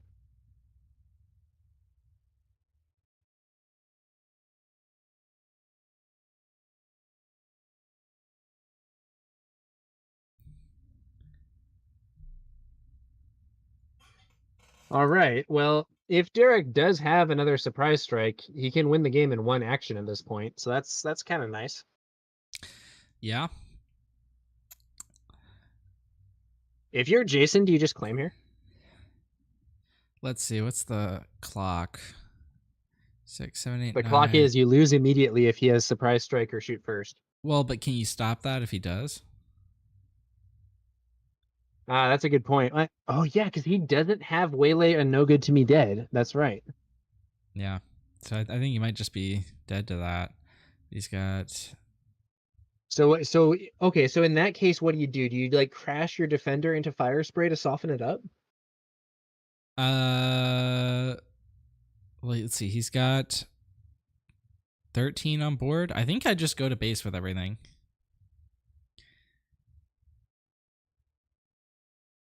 Because he's got. Or is that going to be enough? Let's see. Yeah, because he can hit for 3 board. more. Then it's 16. So then it would be 14 damage left.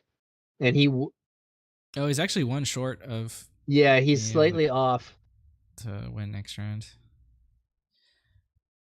Maybe he's got like a DL44 in the resource row, and that'll help him out. Yeah, hot shot. I could see that.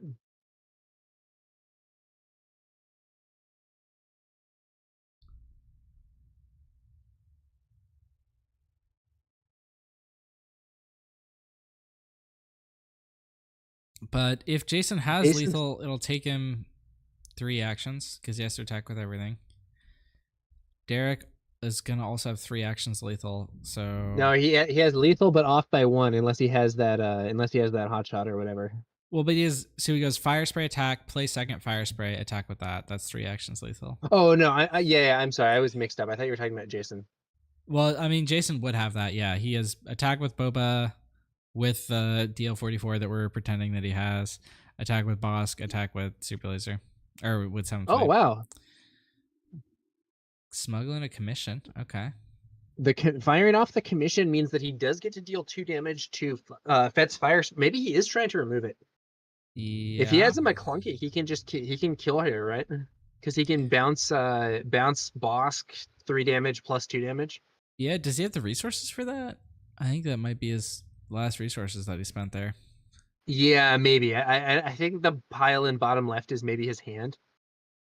Yeah. So this commission card is interesting. It's not a super widely played card. It's an event that costs 1. You get to search your top 10 cards for a bounty hunter item or transport card. Additionally, it actually has smuggle and can be smuggled out for 3. Looks like he's pulling Bosk, another copy of Bosk into the hand. Ooh, DL44 is an item, I was gonna say, so he could have pulled that if he had seen it. That would be a much more exciting pull, in my opinion, because it would confirm.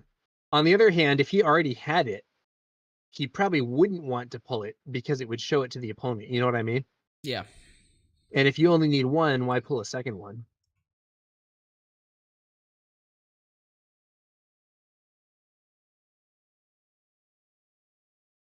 He is on DL44s, right? Let me double check. Jason is, yeah, I think. Yeah. Oh no, he's not. He's not? Yeah. Oh no, I'm sorry, yeah. Derek Brian is, but Jason Brian isn't. has both or no. Derek has, so Brian, the player that we were observing earlier, had the DL44. Jason does not have it. Derek has both the DL44 and Surprise Strike. Yeah. Oh, but there's the defender going for the base. So maybe not trying to pick this off as fast as possible. Does he have a there's a shoot first. It's game over. Yeah. He may not have Surprise Strike, but shoot first is good enough. And that's That it. is the game. Derek. The shoot first can be played in a pinch for that +1 damage to base, and that's what Derek needed, and that's what Derek got. That was a relatively long game. Took about 25 minutes. But the time is extended here, so I don't think it's going to be a factor. Yeah, if they play all 3 games at that pace, they'll make it. It would end up being like the last game, maybe like time gets called in the turn where it's clear that one player or the other is going to win, you know? Yeah.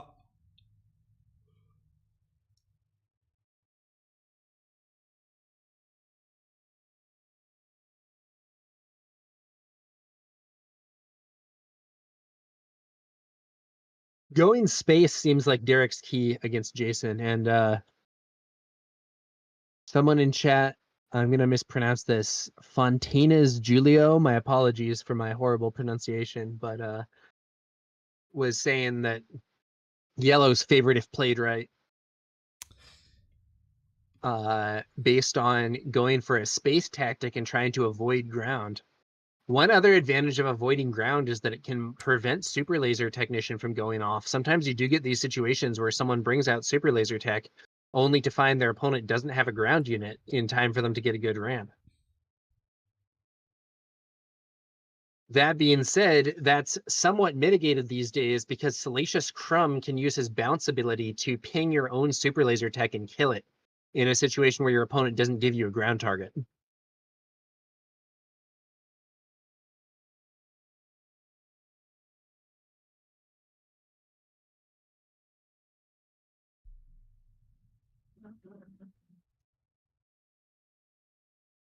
Ashley Tyndall asks, sorry if it's been asked already, but is there a deck list for this game at all? We do have the deck lists here as commentators, but I don't think they've been publicly posted yet. Yeah, no. Hopefully they will be after the event's over. I'll do my best to make sure that happens. But I guess we can talk a bit about their sideboard choices. So, I mean, Jason's got... He's got some stuff for control decks here, which I don't think he's going to bring in. He's got Confiscates, which probably are going to come in to help with the opposing Boba's armors. Yeah, I think Recruit? Confiscate. I think Confiscate sees the field for sure here. Syndicate Lackeys and Bounty Hunter Crew, maybe. I think Syndicate Lackeys is probably a like anti-Sabine play there. Go for the because you can pick off Cassian and you can pick off Sabine Leader when she flips. Yep. The Bounty Hunter I don't Crew, know what the Bounty Hunter Crew is for, honestly. Yeah. On Derek's side, he's got a lot of anti-aggro stuff in his board. Yeah. A New Adventure is an interesting card. It can kind of be used against upgrades. It can be used to allow for double attacks with Fed's Fire Spray. That's probably its scariest use. Yeah. No Good to Me Dead seems very likely to come in the third copy. I think it's really important in this matchup. It's a good answer to Fet's Fire Spray for cheap, and it's a good answer to Boba himself if he gets tooled up. I think you're right. I wonder if we see Gamorrean guards. It could potentially be good in this matchup. Maybe. They're really bad into Bosk, though.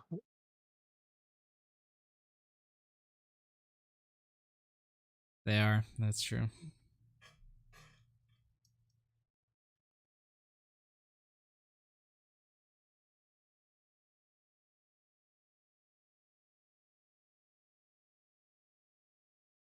All right, they're figuring it all out.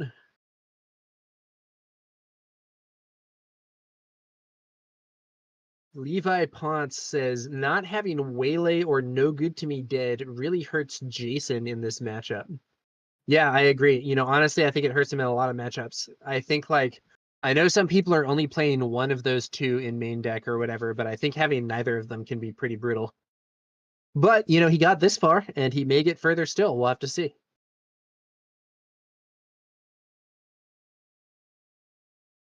I don't think Waylay is all that important in this matchup. No Good to Me Dead is great, but Waylay, I mean, what are you waylaying?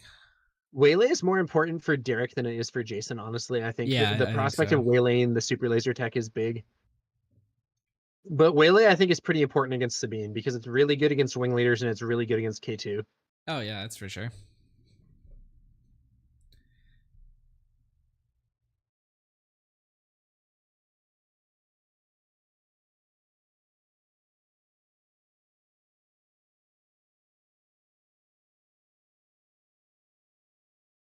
Now what? Someone's showing off their Teenage Mutant Ninja Turtles phone wallpaper or something. Yeah. I think that's what that is. Not sure if it's relevant to the game. Yeah, he's been putting that on the table the whole time. I think it's an advertisement or something. Yeah, it could be. Levi says Waylay still helps answer the +4 on cunning buffs. That is true. Yeah. But if it's on the Boba leader, then it doesn't help with that. True that. Fallback Kid asks, what's the top 8? We had 3 Sabine greens, a Sabine yellow, a Boba green, a Boba yellow, a Boba red, and a Han green. The top 4 now is these 2 Boba decks and 2 Sabine greens. And the 2 Sabine greens are in a mirror match, so we're going to have a Sabine green versus some variety of Boba in the finals. I've not seen any updates on the other top 4 game for those asking. If you're a Sabine player, are you rooting for Derek here or Jason? I think you're probably rooting for Jason. Probably, yeah. I think I would rather play against Jason's deck with Sabine than Derek's, but could be wrong. Oh, I just heard the outcome of the other top 4 match right after I said there were no updates. And Loopy won. So Loopy will make the final with Sabine Green. to play the winner of this Congratulations match. to Loopy. Let's go. We will see him in the finals.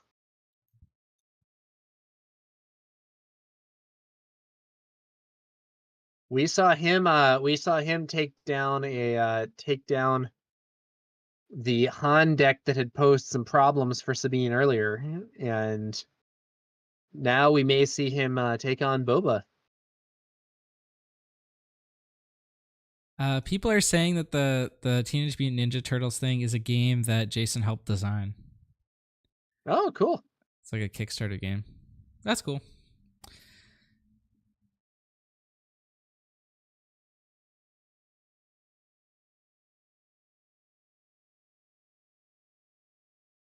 Turtle power.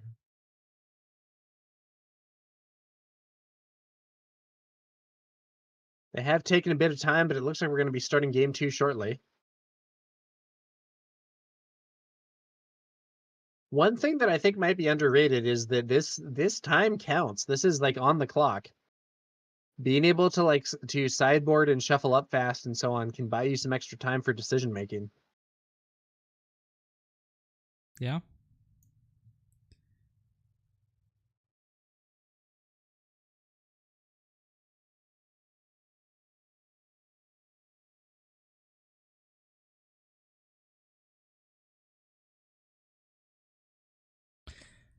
All right, Salacious Merc Crumb Gunship. and did Jason just spend another resource? Yeah, it looks like he is.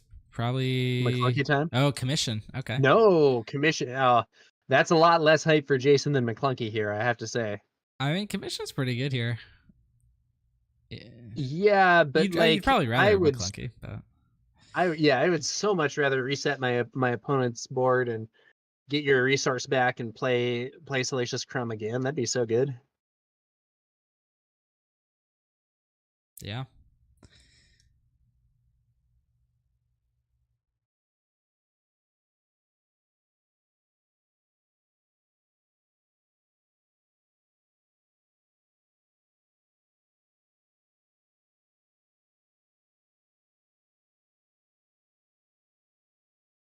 Bosk. All right.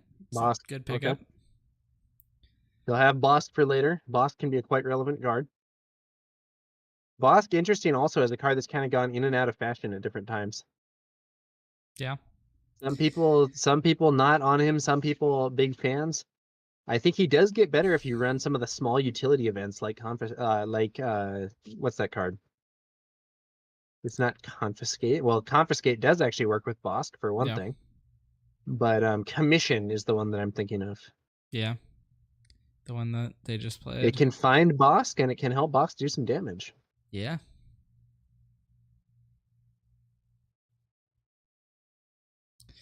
And we got resupply. So that's Boba's something coming that out Jason's early. probably happy to see.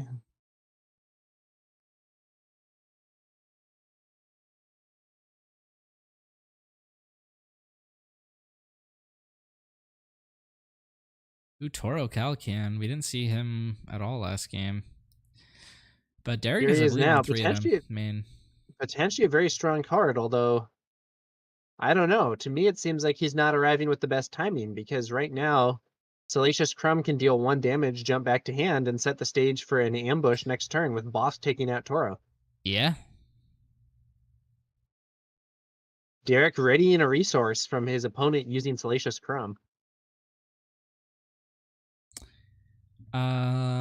For those of you in chat, yeah, Ryan Warner, Rebel Resource was playing Sabine Yellow, ended up losing in top 8.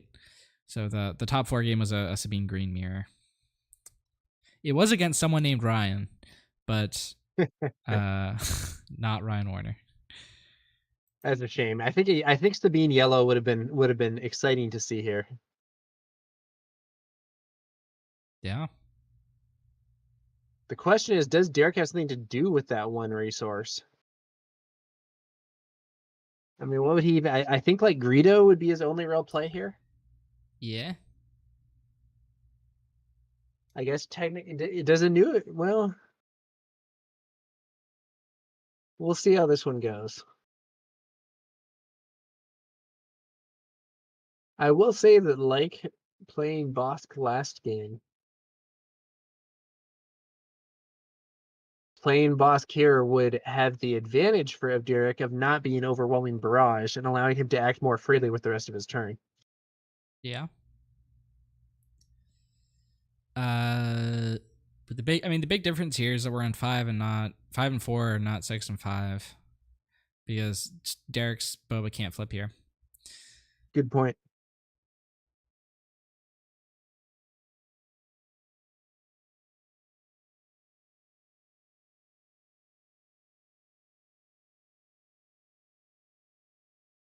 Now, what are we thinking here? I think that Bosk ambush comes out pretty fast, personally. You want to get rid of Toro before he can pose a big problem. Yeah, I think so. But Derek has the initiative here, it looks like. So if you're Derek, if you have a hot shot, do you throw a hot shot on Toro so that he'll take down Bosk with him? I think there's an argument for that, but you might also want to vulnerable save to your hot barrage. shot. It depends on what other plays you have. Because, Hotshot now is basically all of your resources for the round, except one. Well, I guess you might get another one back from Boba, so maybe you have a 2 that you can play also.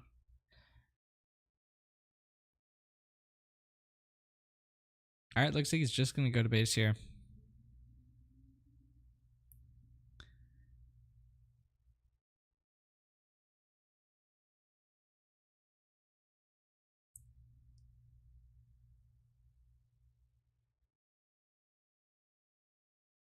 Taking his time here. What's going on here? All right, Bosk. There's Bosk ambushing Toro. As expected.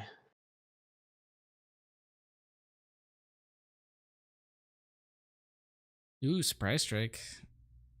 Just to deal 6. Oh, man. I think it's a little early for a surprise strike, if you ask me. Yeah, but it depends on what other plays he has. That's true. It might just be that's the best he can do, but in the ideal situation, I think cards like Surprise Strike or For a Cause I Believe In are used as closers. And earlier on, you do stuff that like develops your board more and creates threats that your opponent has to deal with. Yeah. It's like coffee in that regard for closers. Salacious Crumb hits the field again, and Derek throws out a, oh man, Viper Probe Droid sees what is not a hand that I think Derek's excited about. Boba's Armor and Overwhelming Barrage. Yeah, that's pretty rough. So Boba's going to flip here. Yeah, the Toro died this turn, so Boba's online, which means that armor is going to come down. Yep, Armor is probably going to be equipped, and then that's a huge threat with the Barrage. Able to defeat Boba immediately. Well, it would be anyway, thanks to Bosk. I don't know. This is looking pretty grim for Derek. It's not over yet, but I think we could be headed for game 3 here. Yeah.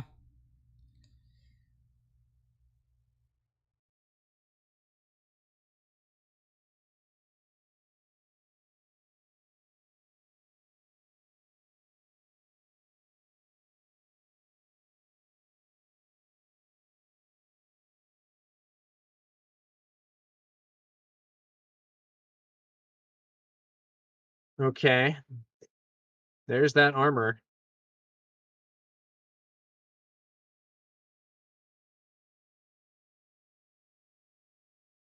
This is pretty much going as expected, but it's taken a little while to get there.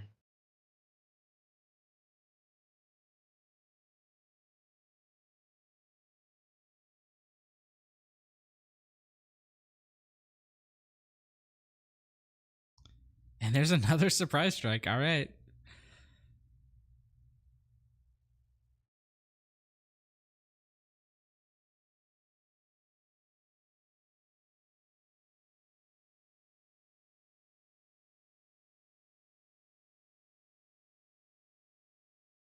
Okay, what is happening here? Bosk swings into base.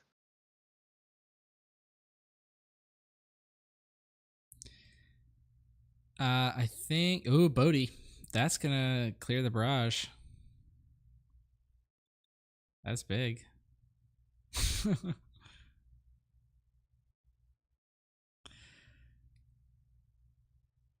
So now Derek's Boba can flip without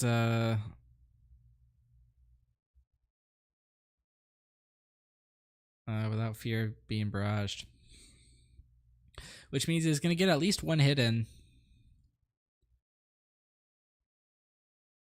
One hit can be the difference between life and death. Yeah.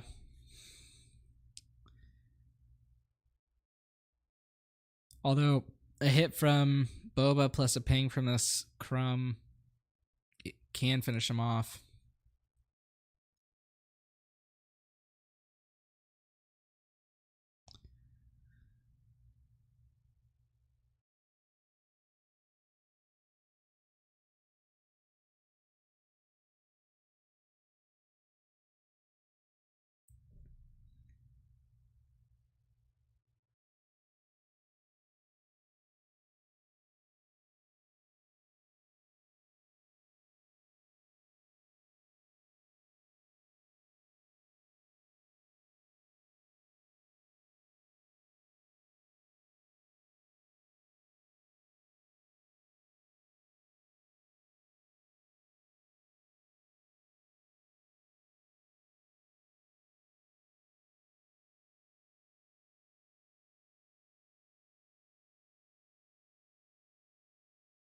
All right, he's going to go bounce the Crumb. 1 damage to Boba. Boba is going to Boba get into base for 4. So that brings Jason up to 21. He can go back down to 20 if he plays this Crumb again this round. Yep, that's a good point. That little incremental healing from Salacious Crumb can be quite annoying for the opponent sometimes.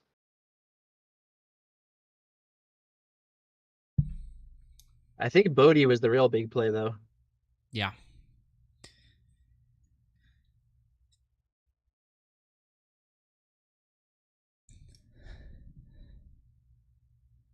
Let's see. Does Jason have 4 resources up? I think he does, which means he has enough to buy off the mercenary gunship here. Ooh, there's a thought.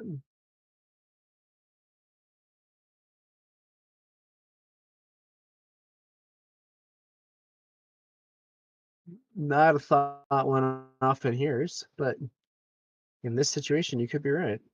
Buying mercenary gunship from your opponent is sometimes really strong. It's not like consistently really strong. There are a lot of cases where the person with the mercenary gunship has more resources, or like buying it would mean you can't play some other thing that's more important. But when you have that opportunity, there are some circumstances where it can be a big swing in your favor. Yeah. Misty Mountain Games says always steal the gunship. All right. Ooh, those are pretty good hits off that enticing reward.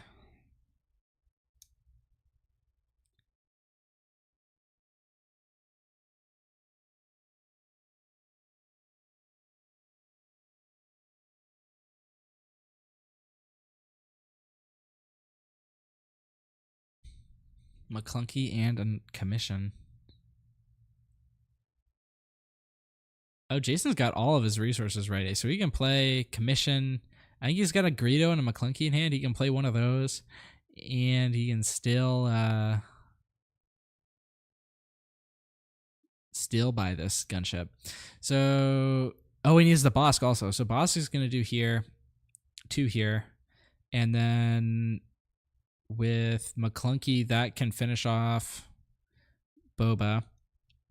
And then if he buys the gunship, then Derek's left with a completely empty field, and Jason's got 4 big units with a fire spray on the way now. Jason's taking over. And he isn't low enough for a single fire spray swing to doom him either.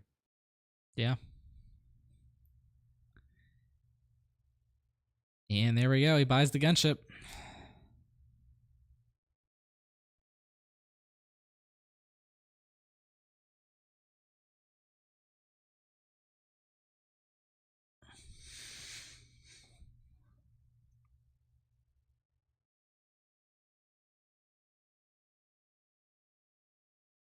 Here we go.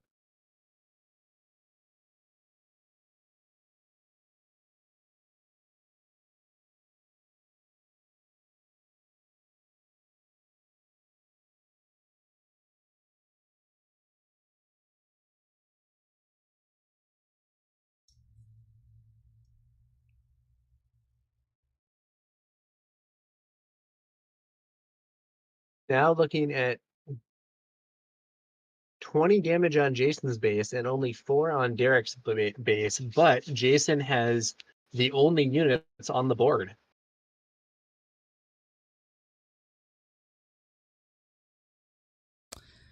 Cunning. All right.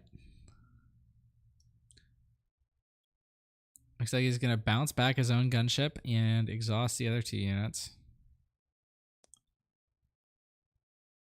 That feels bad not being able to use the buff here, but I think he had to do it to stay in this game.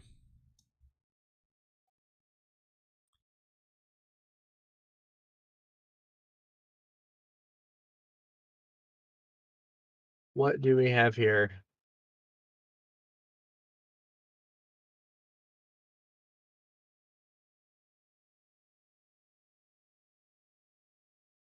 Is that fire spray?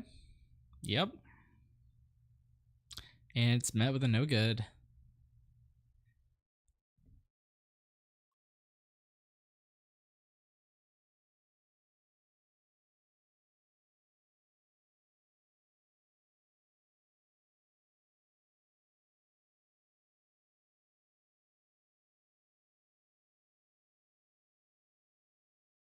No good to be dead was used. Salacious Crumb getting in some little healing. And Derek still with no units on board. Can't feel good. Not where you want to be. I think we might be headed for game 3 here. Yeah. And time might actually start to become an issue. They've now taken about 25 minutes on both games, and there's about 25 minutes left. Yeah, and this game is not concluded. Like, Jason has a huge board advantage, but it's not over. And as you say, they're starting to get pretty long on time here. Or rather, they're starting to go long and get short on time. Someone go back and check what Jason's health was at last game, or Derek's health.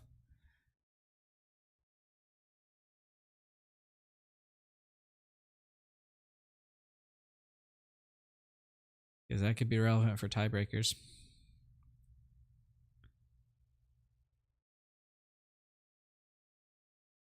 Derek, not in a great spot. Brings up Forlom. Finally deals with the annoying Salacious Crumb there, but that's not exactly the hypest thing in the world. Especially not with Bosk and Vader poised there to easily kill Forlom if Jason wants to. And he can't be setting up as Zuckuss because he doesn't have the resources to play both of them. I guess he could be setting up a later turn Zuckuss, but I don't think Forlom's going to stick around too long.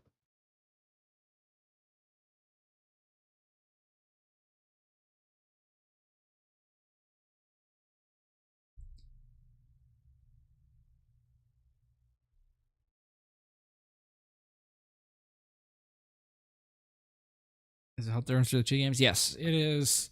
If you go into time on game 3 and there's no winner determined, the winner is is that the rule? I'm not sure, but I know at some point there's a tiebreaker that is whoever had the most health remaining in the game that they won wins. But that might only be if you win game 2 within the 2 rounds after they call time, and the game 3 one might be different. I'm not sure. Not necessarily my favorite tiebreaker system. Greedo. Jason is I think he's trying to maintain his resources available to answer another threat. I just don't know what it would even be at this point with only 3 resources left for Derek. I gotta look up what the rule is now.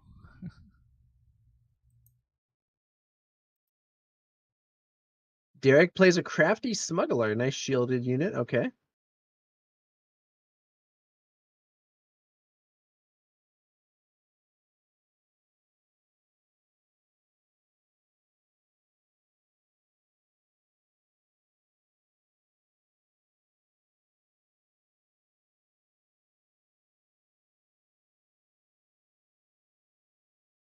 They're taking their time.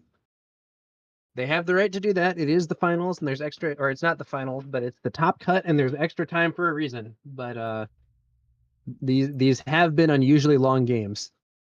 Yeah.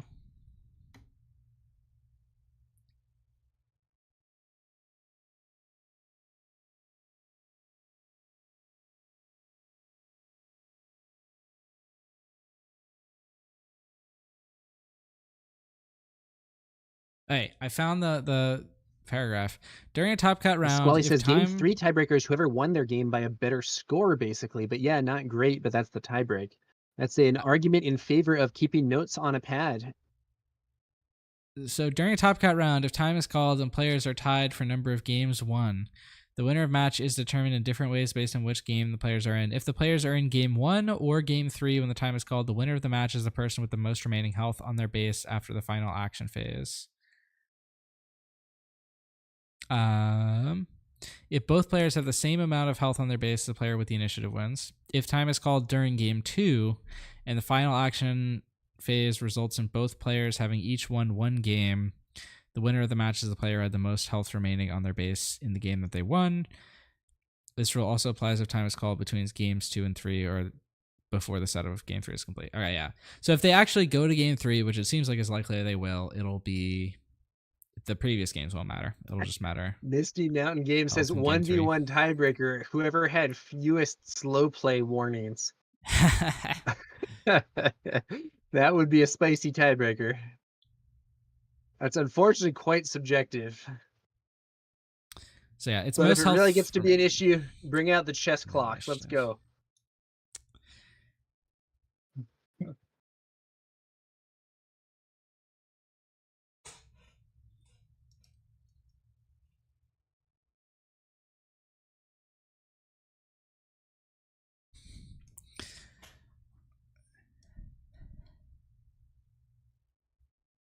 Bounty Hunter crew ambushing that crafty smuggler and bringing back an overwhelming barrage. That is nasty. All right, I guess we were wondering what that card was for. I guess now we know.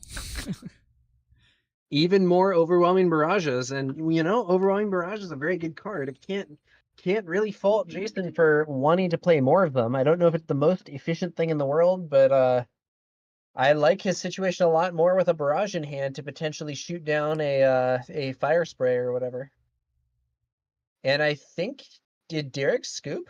That seems likely to me. Yeah, it seems to me that Derek has scooped. And so we're going to be going on to the final match. Let's see if they can play it in time. There have been some things here.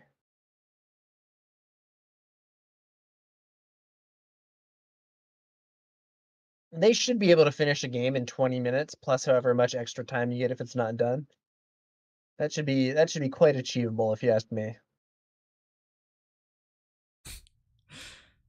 Rebel Resource is saying that Jason said he was on 3 hours of sleep.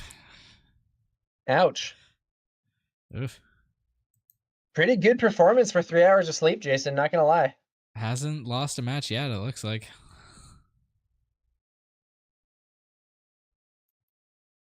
While they do their mulligans and resourcing and stuff, I'm gonna grab a quick drink. I will be right back.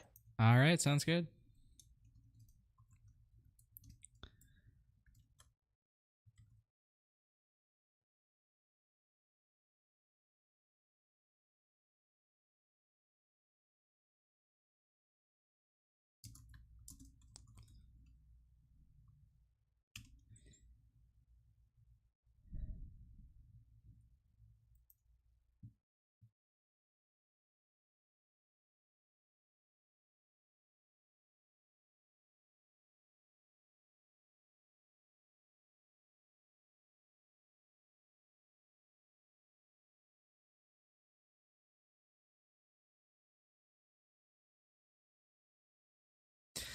All right.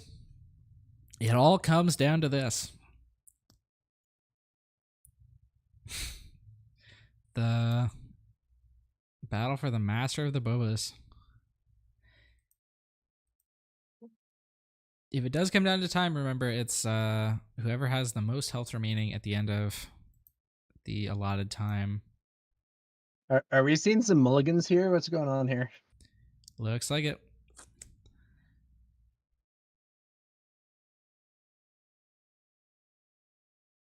All right, 1-1. The pressure is on. Whoever wins this game will win the match and go on to play Loopy and his Sabine in the finals here at the Pastimes Comics and Games Planetary Qualifier in Chicago.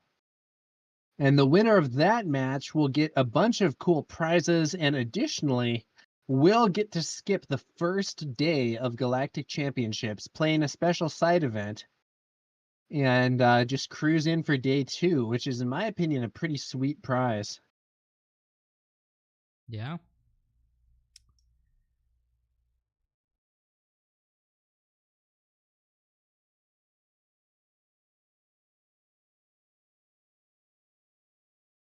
Dante says, logistically, that would be a nightmare. Either you need 64 or 128 or more chess clocks on hand, or you have different top cut versus Swiss behaviors. Neither is good.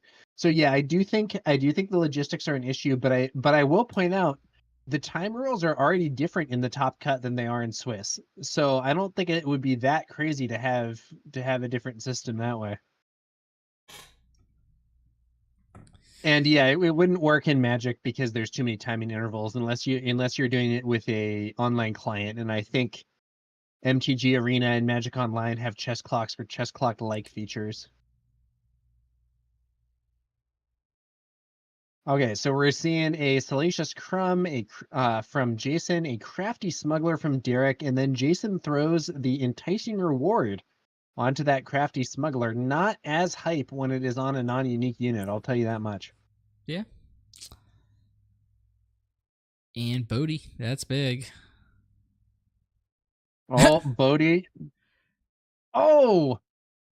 Bodhi misses. Double Bosk and a Super Laser. That's a pretty good Not hand. what you want to see. He was probably hoping to blast a resupply or something, but he did not see it. And we're going to see that Super Laser Tech hit the board. It's going to be another game where Jason manages to successfully ramp.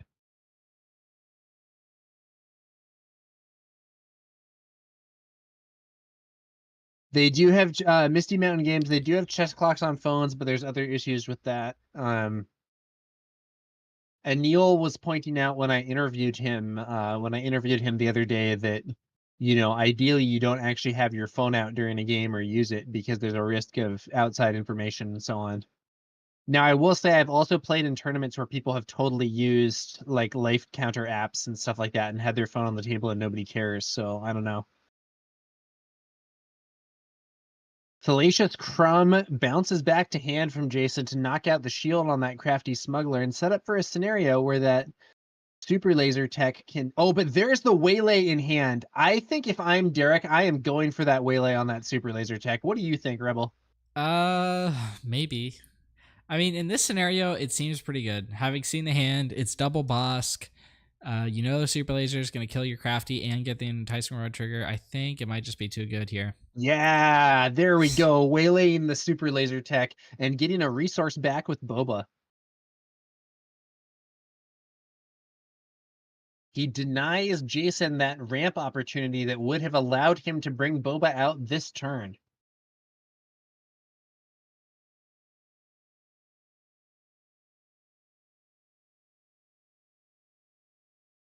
Jason replays the Super Laser Tech.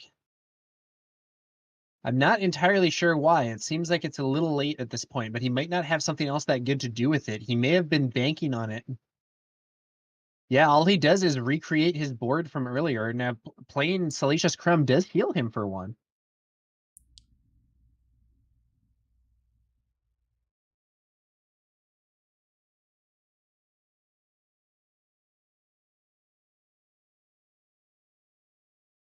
Derek throws some damage on the base there, up to 6 damage on Jason's base, but, still 24 to go. Does Derek... Oh, Derek has another 2-cost card. Jason takes the initiative, and Derek plays a mercenary gunship. This was a big turn for Derek, I feel. Yeah.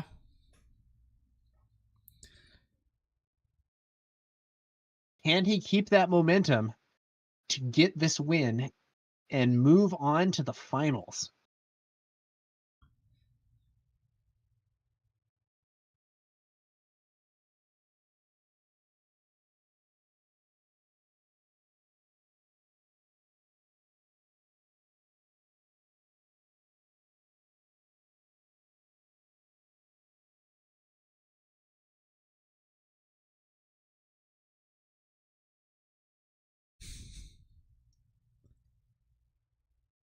Now, Jason, one spicy situation is that if your opponent steals your mercenary gunship and you play a new adventure on it, it comes back to play under your control because it says yeah, owner. yeah. We can see that happen. That could happen right here in this match. It could, yeah. If Derek brought those in, but Jason has Yeah, the I think chance they're to. sideboard. Yeah, yeah. Jason has the initiative here, which means he can kill this crafty and get another card out of the enticing reward. That's true. He could send his super laser tech into the crafty smuggler, trade there, get a 6th resource. Not that that's amazing, and then fire off the enticing reward, allowing him to get another card. But I don't know. I mean, it's something, but going from 5 to 6 is a lot worse than going from 4 to 5, in my opinion. The ramp allowing you to deploy your leader faster is a lot more valuable much of the time than ramp that just moves you closer to endgame cards or whatever. And Yeah. I don't know. I mean, it does mean that he's going to be able to get Vader out sooner, get Maul out sooner. Those are totally real things. Those are very powerful cards. But getting Boba out sooner as your leader who you don't have to pay for is just massive. Yeah. But if Jason can get to like a fire spray this turn and clear some Derek space units, that could be big. Yeah. Yeah, send a fire spray in again and clear that Merc gunship. It could happen.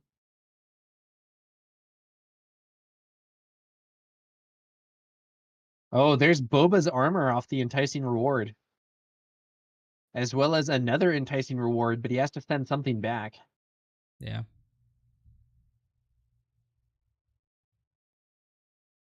Dante says, yeah, getting Boba out a turn earlier or to match Sabine is way better than Maul on 6.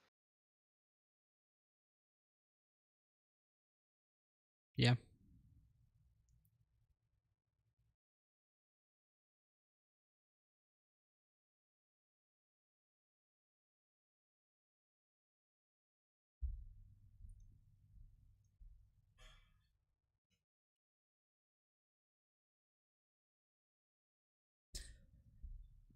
And Derek flips his Boba.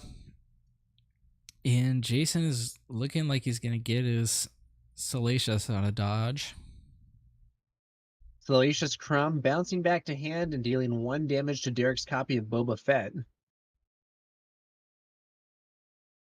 Caleb says, doesn't Jason need to discard off Enticing? Yeah, he should. Did he not do that? He has it Salacious Crumb in discard. Did he discard that? I don't know. I'm not sure what happened there. Wait, did he swing a Salacious Crumb into Boba instead of bouncing? What's the upside to that?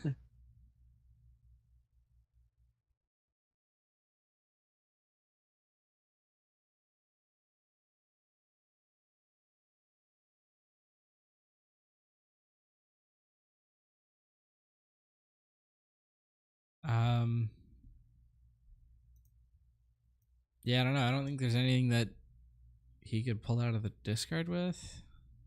Bosk ambushes, kills kills Bodhi Rook.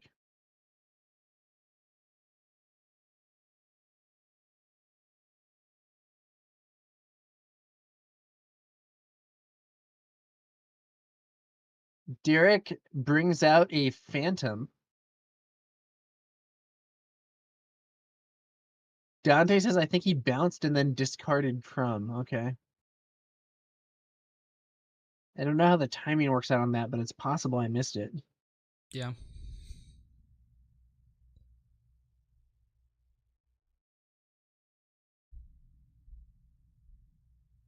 Is Derek finally going to see a Boba's armor? We've seen Jason have Boba's armor a bunch, and Derek hasn't had it much at all. Oh, here. Okay, Yes. here's what it was. He discarded Salacious Crumb, and then because he actually had 2 copies of it, so now he's bringing out the one that he bounced earlier. I think that's what's happening here. Yeah, that sounds reasonable. Derek shuffles his cards back and forth, thinking about his next move.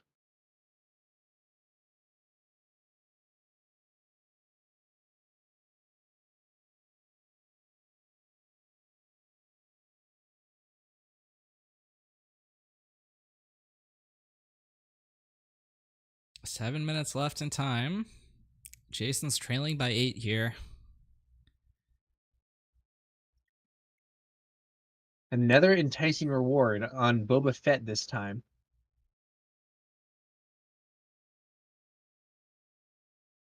Derek's Boba is actually suppressing Jason's Boba here because of the threat of a surprise strike. Yeah. But Derek has to use it or potentially lose it here. Either he attacks or the round may end. Did he pass?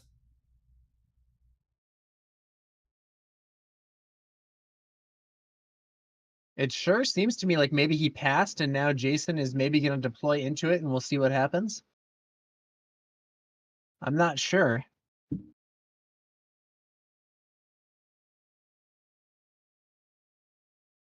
They are taking their time though.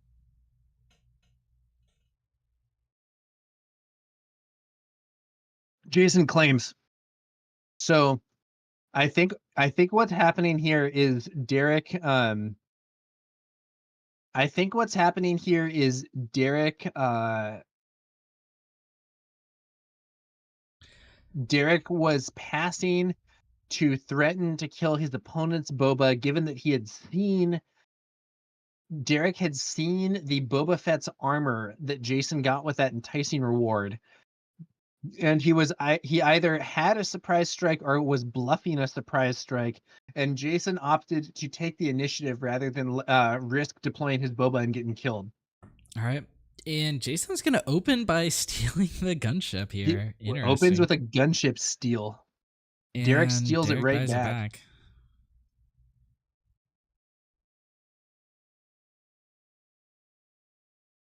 Very interesting. Ryan W. asked, did Derek miss an action after the super laser tag killed Crafty because the very next action was boss ambush? I believe the super laser tech killed Crafty, then Derek immediately deployed Boba, and then there was the boss ambush. But I think Derek was trying to get his Boba out first in order to potentially pin his opponent's Boba with the threat of surprise strike. Yeah. Okay, so what happened after the gunship steal? It looks like good old Salacious Crumb bounced back to the hand for Jason, dealing 1 more damage to Derek's Boba, and then Derek swings with the Merc gunship. Then Salacious Crumb is replayed for yet another heal. He's healed for like 3 or 4 this game now. 4 more damage to Jason's base from the Lurking TIE Phantom, though. The Space Arena is starting to be a problem for Jason. McClunky is going to be able to kill Boba here. He can do 3 damage with the McClunky and then 2 with Bosk. That is big. That is real big. And that means that Derek does not get to get the 2 resources from swinging with Boba after Salacious Crumb left play. Yep. And Jason's not going to have to discard to the enticing this time. Good point. Boba Fett is unique. If I'm Jason, I'm looking for commission here to kill that gunship off with Bosk. Good point. You're not even as interested in commission. It looks like he pulled a McClunky, maybe. Yeah. I mean, that does it. That also lets him get a kill. What's in hand there for Derek? I can't tell.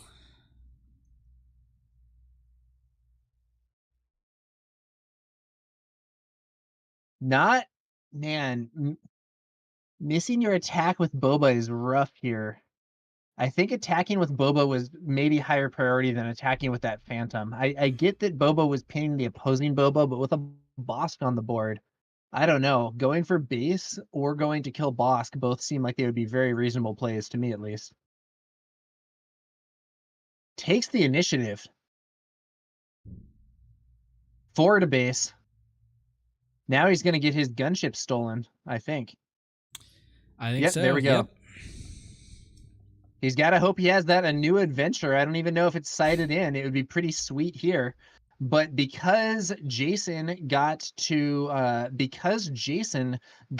ready those resources with Boba and Derek didn't, the gunship steal now puts Derek in a very awkward position. All right, we got 2 minutes left in time. Jason's trailing by 6, but he's got a pretty solid board advantage here.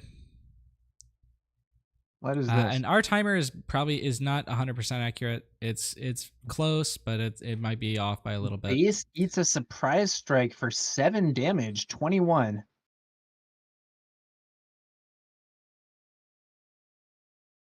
I think Jason has the advantage here, but there is a real weakness. There is a chance that he gets overwhelmed.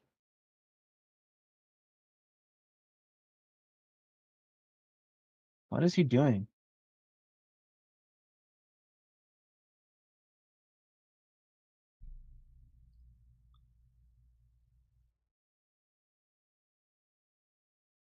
What is he doing?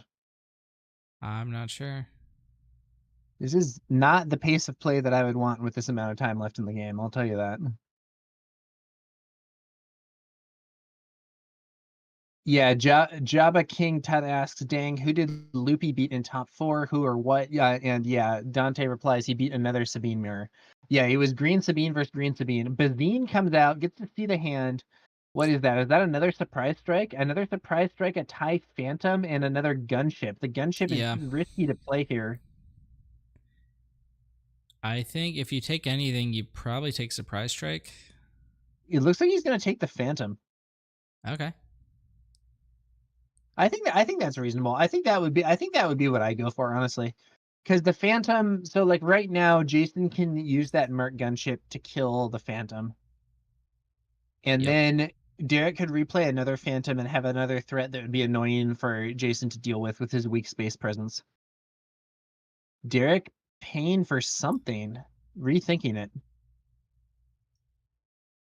He's not exactly playing at the fastest pace ever himself. All right, let's go to the tournament document and look up what the freaking tiebreaker rules are going to be. I looked it up earlier. It's whoever has the most health remaining on their base at the end of this game. At the end of this game.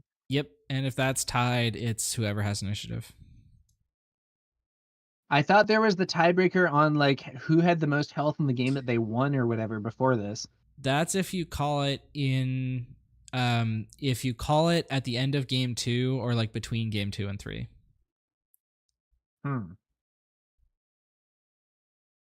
Okay, what happened there? There was a cunning? Oh, yep. That's spicy. Cunning double exhaust and bounce the Merc gunship, and it bounces back to Derek's hand, not to Jason's. Yeah.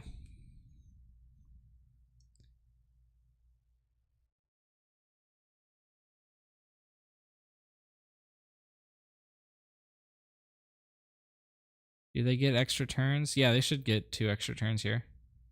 It's finished the current action phase and then one more, I think. So probably 1 extra turn. Yeah, I mean 1 more beyond this. Let's see here.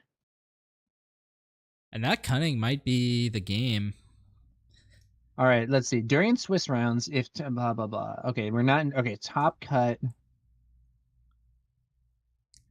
Yeah, if the winner of the match is the person with the most remaining health on their base after the final action phase. Okay, yeah, so that's very much in Derek's favor.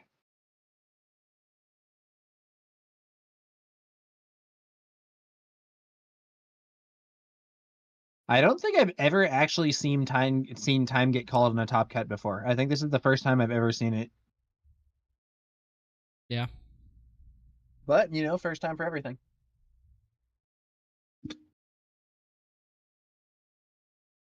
Loopy getting an extra long break with his Sabine mirror having been done in like 20 minutes or whatever. Yeah.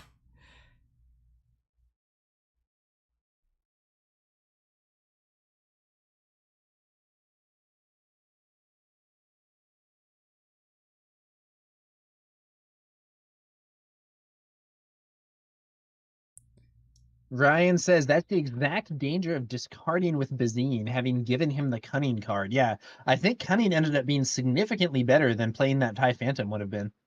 Yep. Boba's armor, I think. Yep, that is an armor. And Derek replays the Merc gunship. Does Jason have the resources to buy it? I don't know. No, he only has 2 up. You wouldn't replay it if you could just buy it. Oh, he's playing an enticing reward here. That's Now, the the third funny one. thing about this enticing reward is that if he steals it, if he steals this Merrick gunship and Derek kills it, the enticing reward goes to Derek. But Jason has a way to immediately kill it with McClunky, and now the enticing reward does go off for Jason. And Boss gets to hit the TIE Phantom for 2, but the TIE Phantom's ability blanks that. You know, we were talking about the 3x TIE Phantom being spicy for Derek, but it's really paying off here.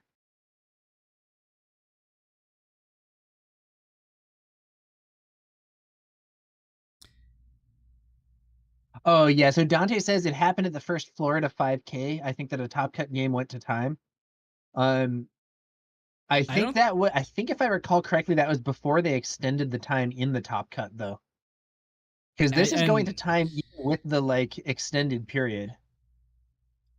Yeah, and I don't know that I don't think they had officially those Top Cut rules. I think they ended up using something along the lines of the ones we have now, but I don't think it was official at that time. I remember there being controversy about it. Yeah, because they've got to time now with a 75-minute round.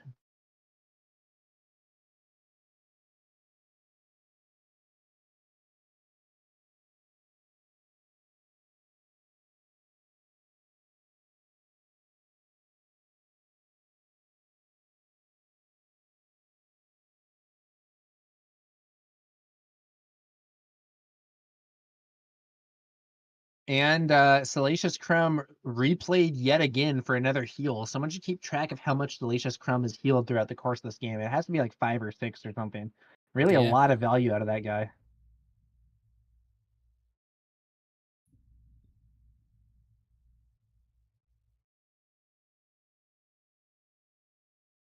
Okay, so let's look at damage on board. So Jason has 12 damage on board, so we could get Derek to 20. But Derek can swing for 4 and potentially more because he has that surprise strike. There's the surprise strike, hits for 7. So Derek could plausibly actually win the game by normal means here if he has a Fet's Fire Spray in hand. Yeah. And he's very favored, I think, when this round goes to time. I don't know. Maybe Jason has some moves of his own, but I think Jason's in trouble here. I think so. Yeah, Jason can do 12, but if he does all 12, he can't bounce Salacious. If he doesn't attack with Salacious, he does 11, and then he gets to heal 1, but that's effectively the same as attacking.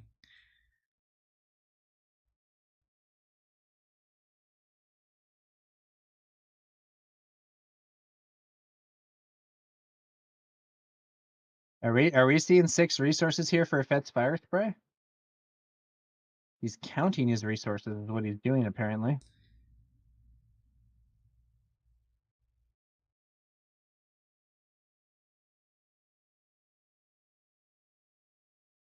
Did he pass? Did he take initiative? What is he doing? It looks like he passed, yeah.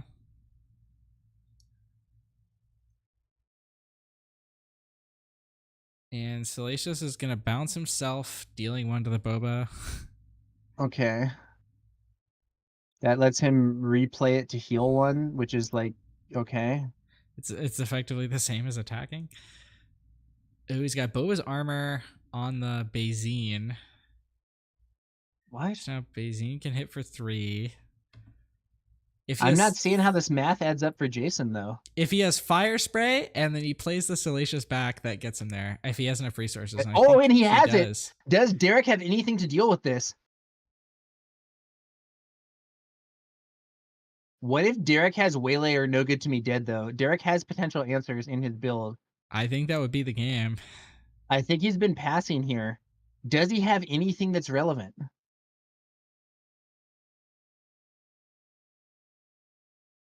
Seventh Fleet? Nope, 7th Fleet, totally irrelevant. And Salacious Crumb for game. Wow, yeah, the Salacious ends up winning it. Salacious Crumb wins the game with all those heals. Thanks to... Wait, no, does he win or does he tie? Are they tied now? No, it should be 25-26. Maybe he just didn't change it because they shook hands and it was game over.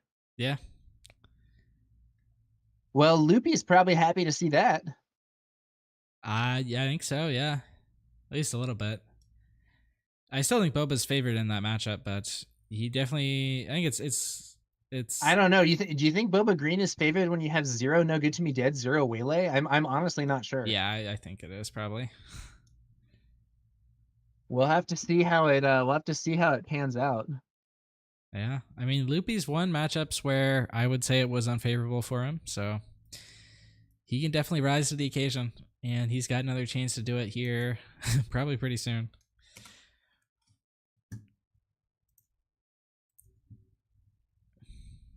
I don't know if they're gonna break at all.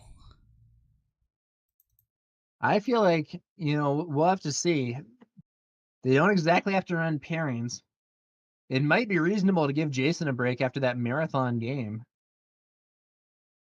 That was pretty wild. Yeah.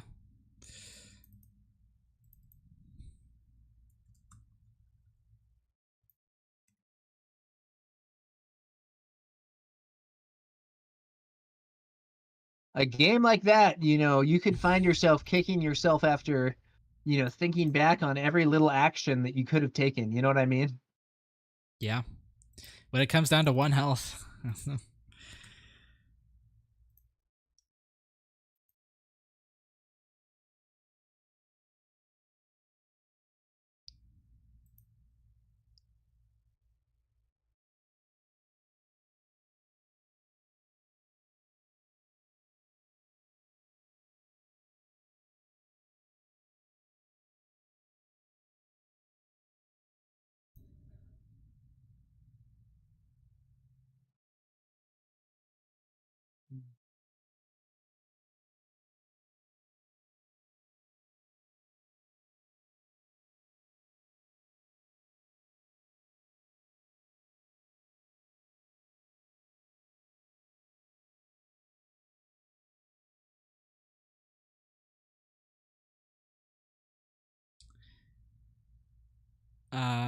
All right. I want to take a little bit of a break if they're going to take a little bit of one, and we'll be back when the finals get started. Yeah, hopefully it'll be a faster paced finals with Sabine in the matchup there. Let's see how it goes.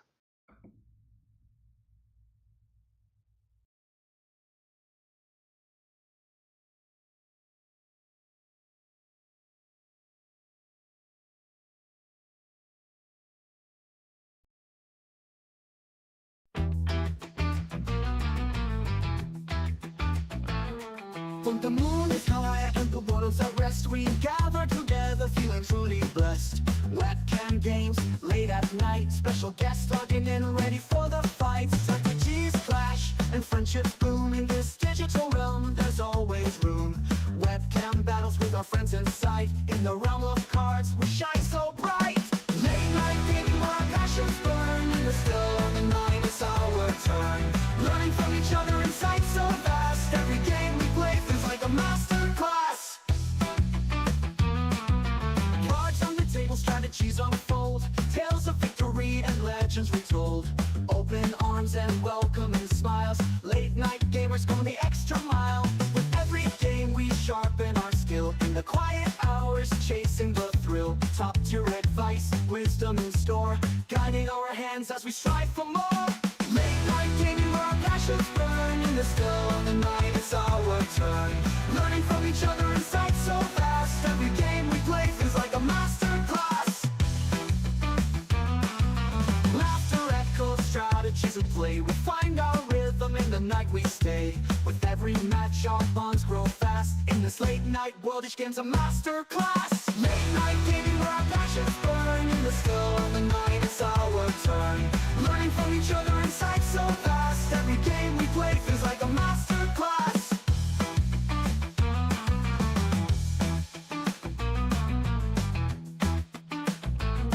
As dawn approaches, we share our last game. In the light of the morning, our friendships remain. Late night gaming, memories made. In the world of cards, our bonds won't fade.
And hast thou slain the Jabberwock? Come to my arms, my beamish boy. O Frabjestay, Kaloo Kalay, he chortled in his droy. It's time for the finals. I'm muted in Discord. Tower can't hear me. All right, Tower. I think we're ready to get started on the finals.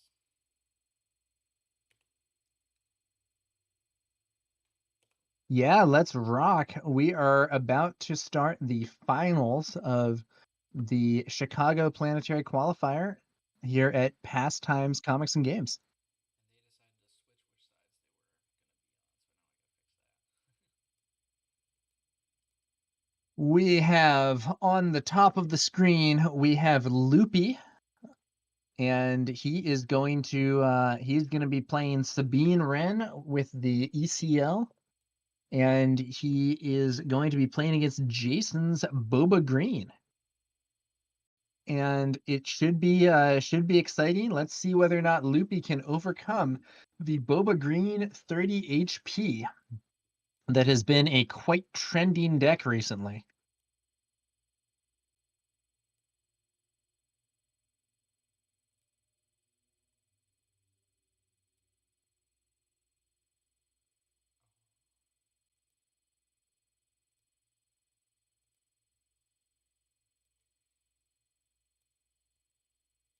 They have not started the round timer yet, it looks like. Yeah, it's gonna start in a minute. And they are looking at the players are reviewing one another's deck lists here.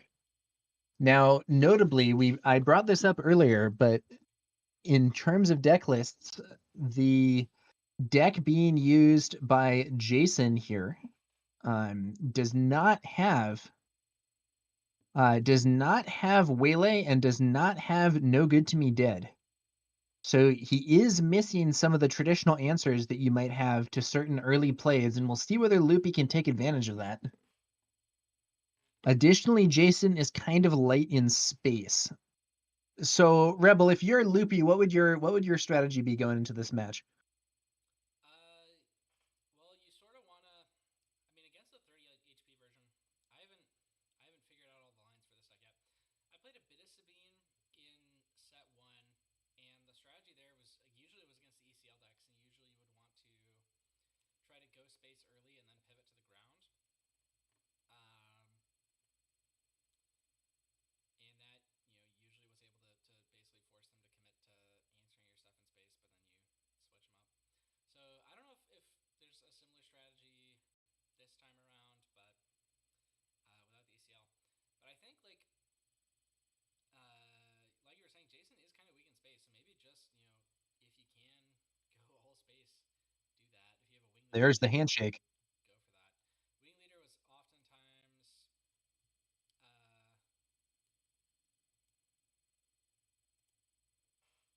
In the past, I thought of Wing Leader as being very risky for Sabine into Boba unless you were using it on Sabine herself. But that was because of Waylay, and Jason's not playing Waylay. Wing Leader could be big here. Nope. People just told me that my mic was off the whole time. Oh, so rip. Okay, it's back on now. I just got 3 people DMing me saying that I was muted. Thank you. On demand platform and Just Jack.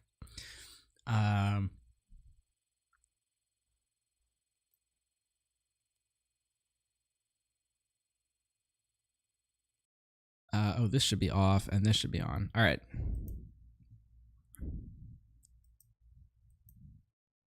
All right. So, yeah, if you're, let's try that again. Loopy, let's say you're Loopy. What's your plan for this matchup?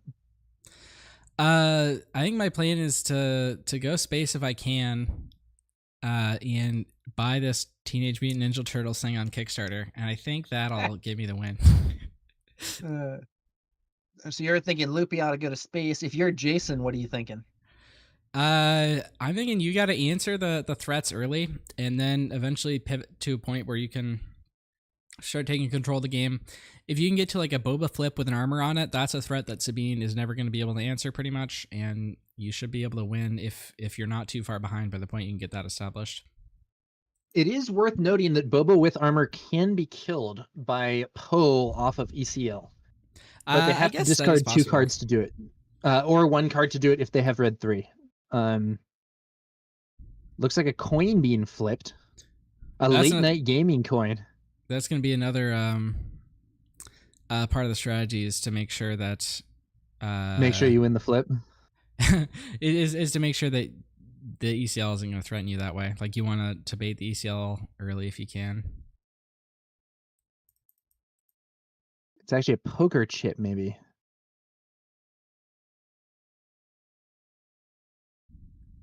Pasquale says Boba Green also in the finals of Rochester PQ, and it's Austin, the guy who won RSGs, that's Red Seal Gaming in New Jersey last Saturday. He's going for back-to-back wins. Yeah, I was casting that event last week, and it's interesting. We'll see if he can pick up another win. It'd be pretty impressive if he did.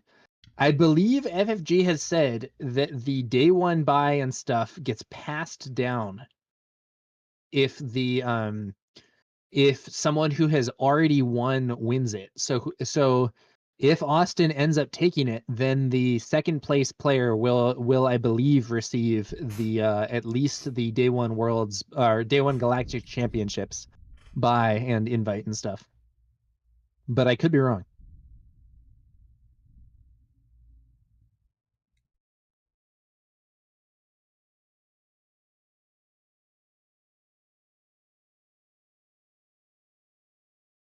And Dante says, yes, was confirmed the buy passes down. Okay, looks like we're here. Jason has the initiative here, I believe. So, okay, we're seeing a 1-cost starting unit. It's going to be Salacious Crumb. What Loopy really doesn't want to see here is McClunky. Oh, that is spicy. He fires off ECL immediately. All right.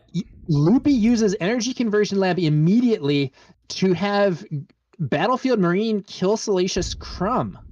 I'm kind of happy with that if I'm Jason. Especially because I have a second one in hand. Another Salacious Crumb. That is wild. All right. I mean, why would you even keep 2 Salacious Crumb in your starting hand? I don't know. That's kind of weird.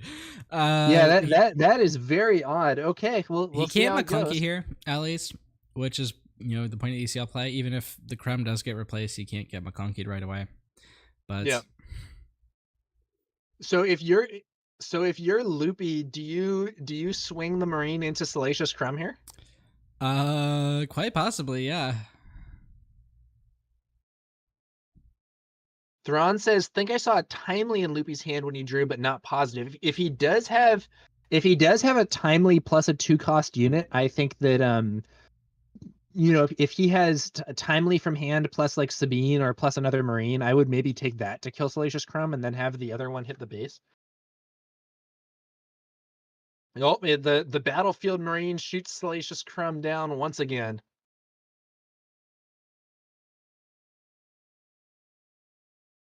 Maybe he had smuggle cards in his hand, and he's like, okay, I gotta keep my I gotta resource these smuggle cards. But I don't know. It does strike me as odd. Okay, so then Loopy Jason throws down a 7th Fleet Defender, and Loopy plays a Wing Leader, buffing up his Battlefield Marine. His veteran Marine here, a 5/3, who has now taken down Salacious Crumb twice. That monkey just won't stop coming back.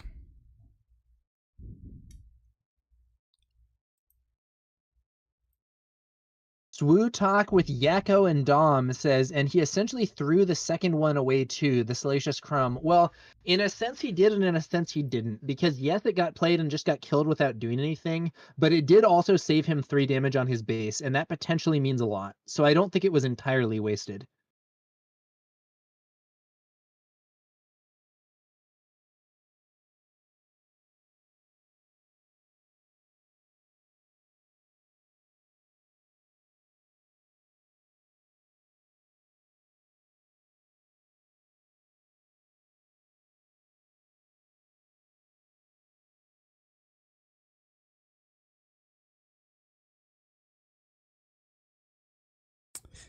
Matthew Miller saying, just look at how much Crumb did last game.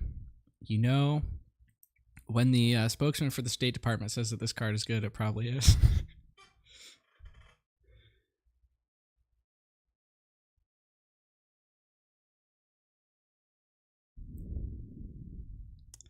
Yeah, I mean, Crumb basically won the last game for Jason, so he is pretty strong.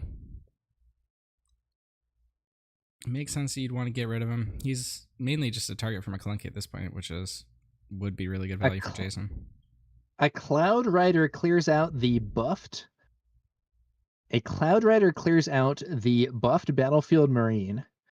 Loopy plays a Bright Hope, protecting his Wing Leader from the Defender, but then he swings the Wing Leader into the Defender.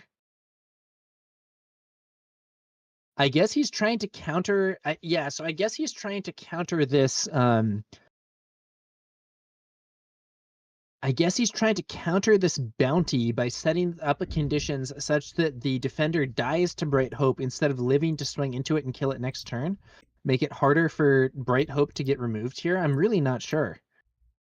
This is definitely not what I expected to see from this game. Things are already quite unusual here.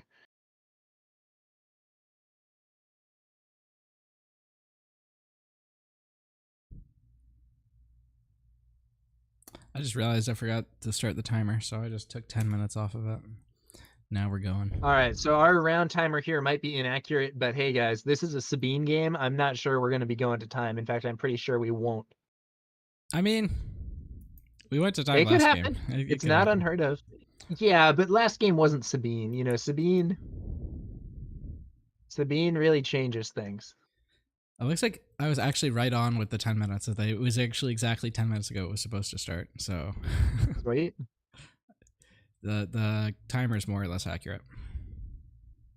Cool.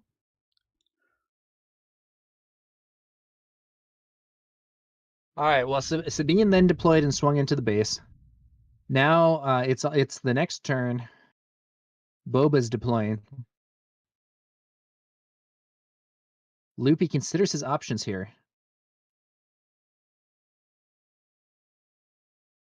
I'm getting some lag on this video. Are you seeing this? Yeah. Okay. Okay. It should be better now. Rebel assault here. I think it's going to be both Sabine and Bright Hope swinging in. Sabine swinging into Boba? Is that right? Is that? There's no way that's right. I guess it. Okay. Yeah, man. And he incorrectly puts 2 damage on Boba. It should be 3 thanks to. It should be 3 damage thanks to that Rebel assault. Yeah. It looks like a judge or something points that out from the side of the board, and they do fix it. Maybe he's setting up a record play. Loopy is playing this game extremely differently from what I expected. I don't know what he's playing into, but he's a very experienced player. Let's see how this goes for him.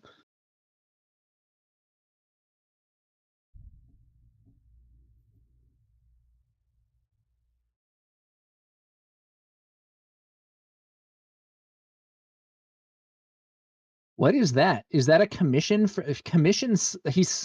So Jason smuggles out a commission. Yeah.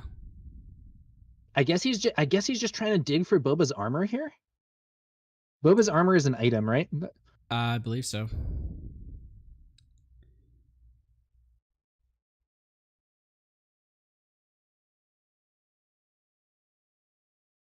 Man, these are not the lines of play that I think of as being standard for this matchup. It's very interesting here.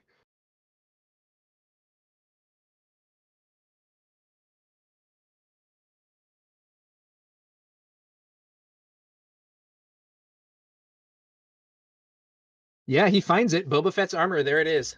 All right.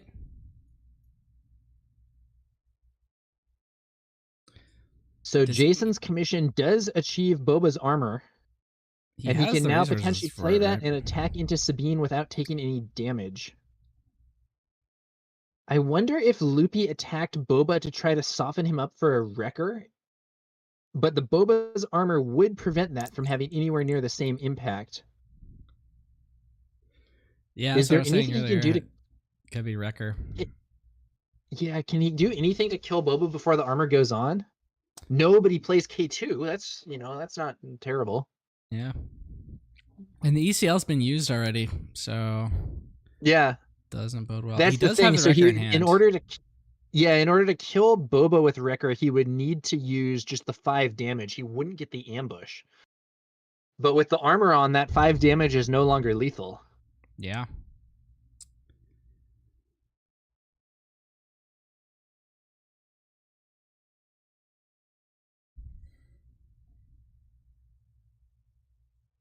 Boba kills K2. Loopy's got to decide 3 damage to base or discard a card from hand. I can't see how many cards Jason has. If he's got 1 or 2, I might go for the discard here.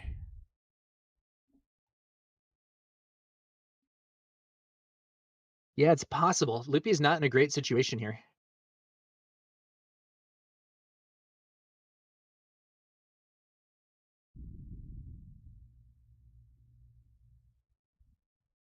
This Boba Fett's armor is a definite obstacle for Loopy here, I think. Yep.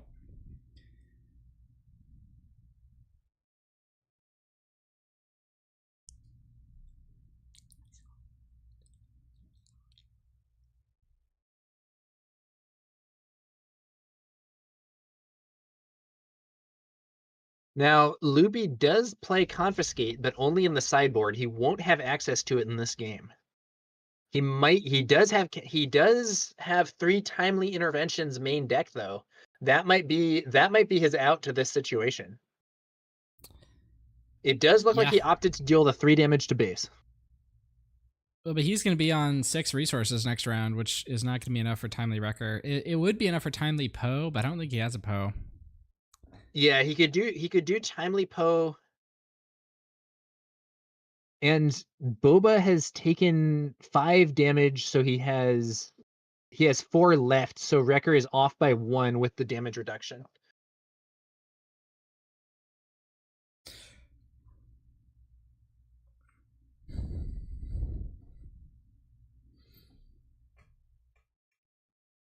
Loopy has played this a lot less aggressively than I thought he would. It's an interesting situation.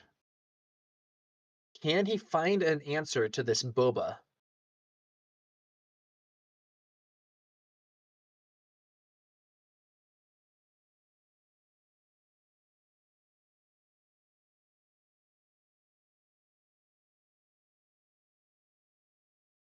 All right, starts off with the Sabine, which to me implies he doesn't have.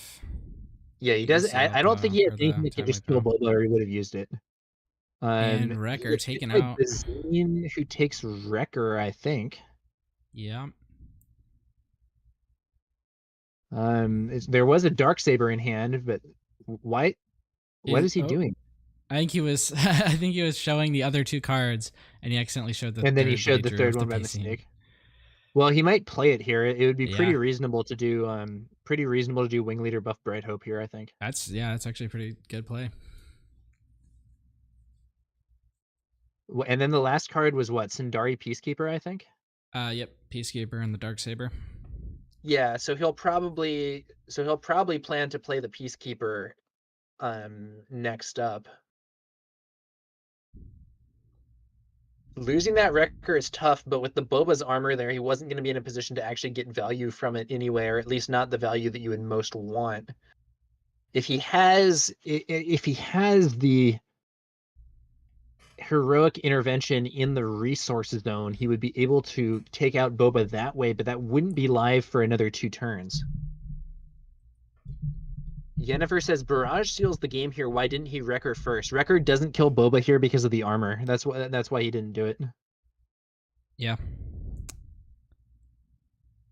And so it becomes just like not even really that good. It looks like Jason probably doesn't have a Barrage. He swings Boba in, defeating Sabine, readying his resources. I guess if he had a Barrage, he couldn't play it then. He can play it now. But before that can potentially happen, Bright Hope can swing in and land 4 damage at least. So that's probably something that Loopy wants to do immediately, and he does. Yep. So now Jason's up to 19, which, I mean, that's right on the edge of being close enough that Loopy could win through a Barrage here. Yeah, I think it's possible. So like I'm not saying it's certain or even that it's likely, but I think it's possible. A Barrage here does what, 8 damage? I think that is enough to clear the. I don't know. It does clear the board. It clears the board.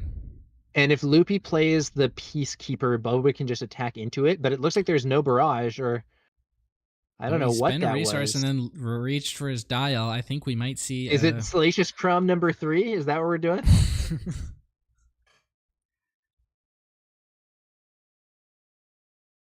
Oh. Is it actually going to be Salacious Crumb number 3? I don't know. No, it's McClunky. It's a McClunky. McClunky used to bounce Bazine. That's a pretty reasonable move. bounces Bazine, so he's going to be able to replay Bazine, and he kills the wing leader, reducing the incoming damage. I don't know why he reached for his dial there, but whatever.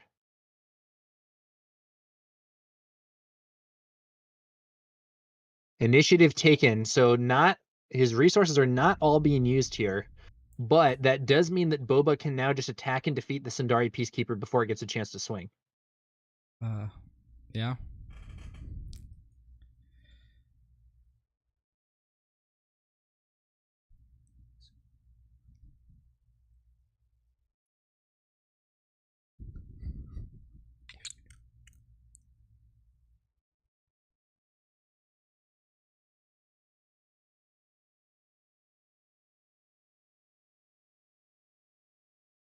Now, what is this? I guess he's just slow to untap here, thinking about his resource decision. Hyperspace Cube cheering for Loopy here. Loopy is the one who made this broadcast possible, so I feel almost obligated to cheer for him here. Plus, I'm a big Sabine fan. Plus, Loopy's a cool guy, and I don't really know Jason. Jason might be a cool guy too, but I am not the world's most unbiased commentator here. I would love to see Loopy take this down. Let's see how it goes.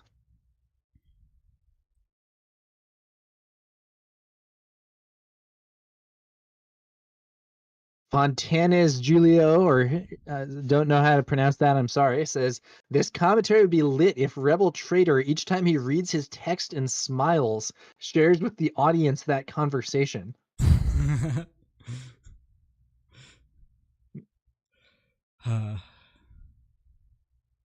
Mr. Dragon Fox asks, which game is this? This is game one. This is game one of the finals.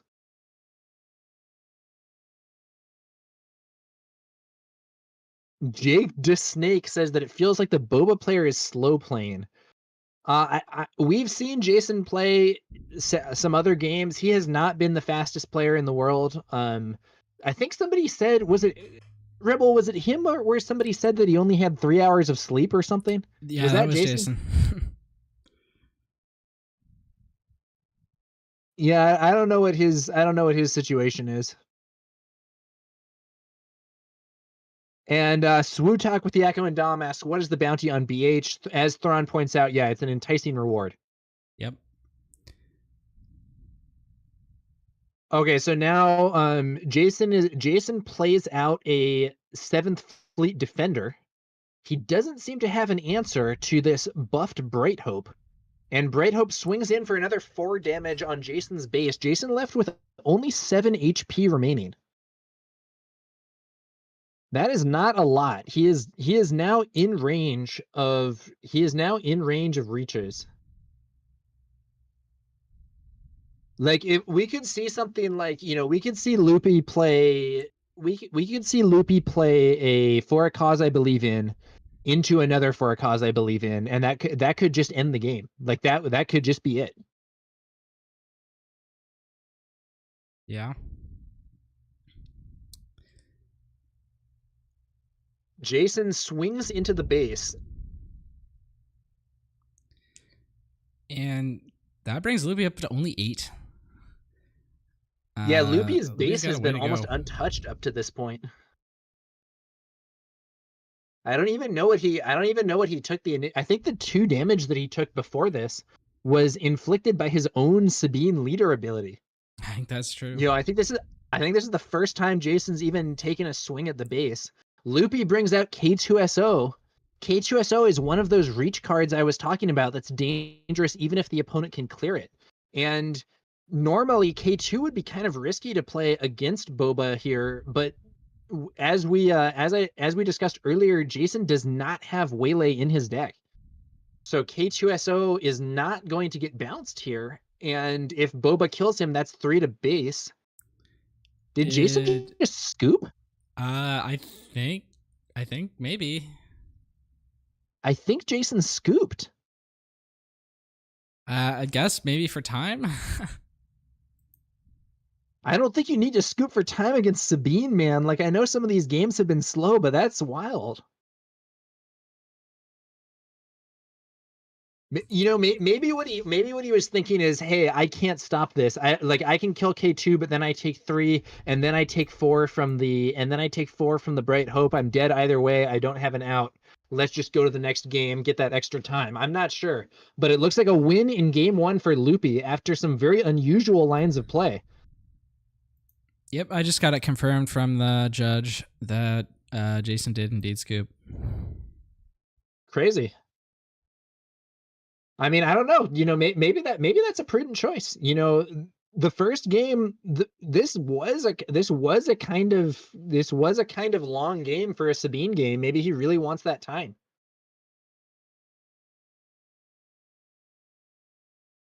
All right. Well, Loopy Loopy showing the camera his 3 confiscates as he takes them from his sideboard there. I think he might be using this to try and counter Boba's armor. And Jason also showing off some confiscates there. I think they're gunning for each other's big upgrades here. I think Loopy wants to take down Boba's armor and Jason wants to deal with the Darksaber.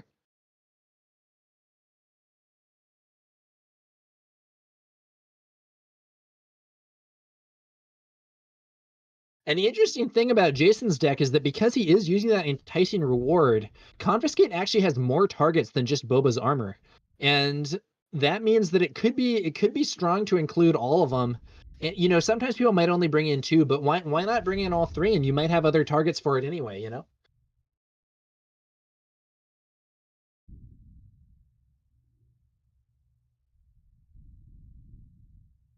Thrawn says, to be honest, I thought Loopy took some weird lines there and he still won for whatever that's worth. Go Loopy. Yeah, it's interesting. Yeah. I think the first turn of that game, just the first turn, was already so spicy, with Loopy firing ECL to kill that Salacious Crumb, only for Jason to play a second Salacious Crumb. That was crazy. Only for it to get killed again by the Battlefield Marine. Yeah, then you have it get killed again by the same Marine. I don't think I've ever seen that before. I honestly wonder if Jason had a bad hand or if he kept 2 Salacious Crumb on purpose in case something like that happened or what. It's wild. People are saying shout out to Grace and Mike from Pastimes Games for making this happen. Yeah, the tournament has been run amazingly. I haven't been out to the store from where I am, but I hear great things. So anyone who's taking the time to run a business like this deserves a shout out here. I'm told this event has like very substantial additional prizes from the store also, which is pretty cool. Like, I forget what someone posted the prize breakdown in a discussion on like a different server, and it was like, man, very interesting. Yeah, let me see if I can find it.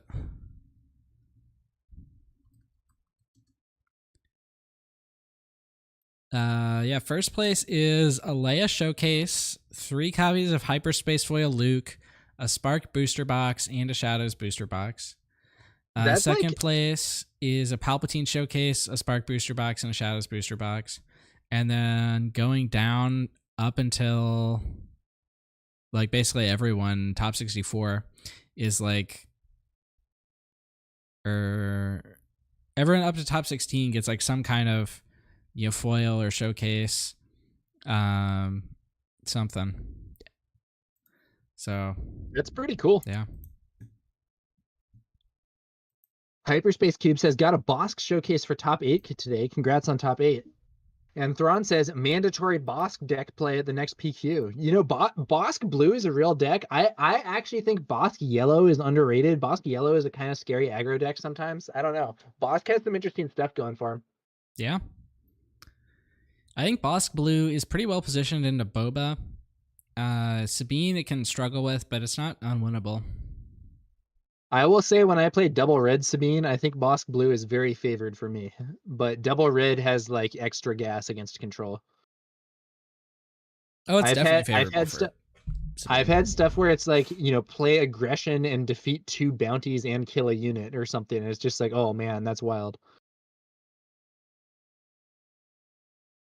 D-House from Unplayable says Pastimes and specifically the organizer Ron is the greatest SWU store on the planet. They love this game and gave so much extra for this event. They deserve some major props. Yeah, big shout out to Pastimes Comics and Games for running this event, providing additional prizes, and letting us do this stream.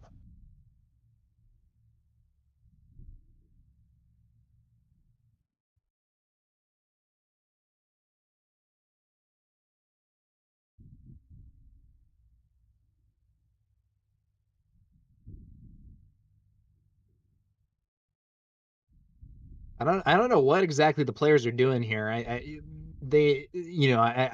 guess they're just shuffling more or something after the original sideboarding, or maybe there were some mulligans or something. But we're still waiting for game 2 to get underway. Yep. We're time wise, we're 15 plus. We're half an hour in. Okay, my opinion, which is admittedly kind of ridiculous, is that if you're 30 minutes in and you're playing Sabine, you should already be done. That's my opinion. That's kind of a joke. I mean, it's the finals. I think they've had a long day. It's the finals, and also Loopy is not exactly the one like in control of that. I think Jason has been taking longer on those plays, but yeah.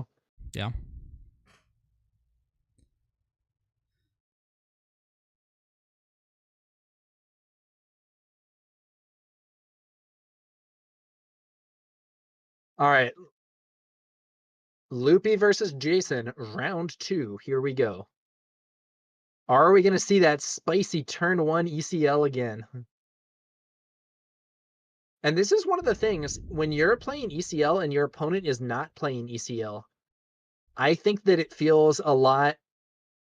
it feels a lot more open, the ability to fire it off early on in the game. Like, you don't feel like, oh, now I won't be able to counter my opponent or whatever. Sometimes it's just like, oh, I got to go for it. I got to do this. I got to do that. In Sabine mirrors, early ECL can be really big.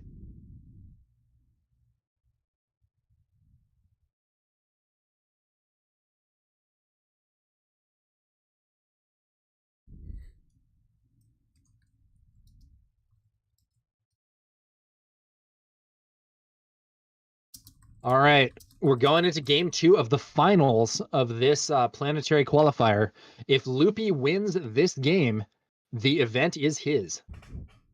Let's see if he can do it. Or will Jason be able to get the win and send us to game 3 of this final match?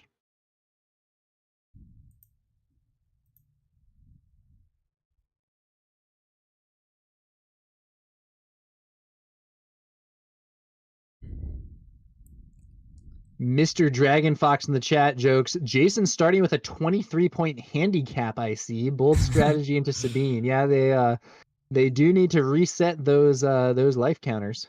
Yeah. Looks like Jason open passed. And then...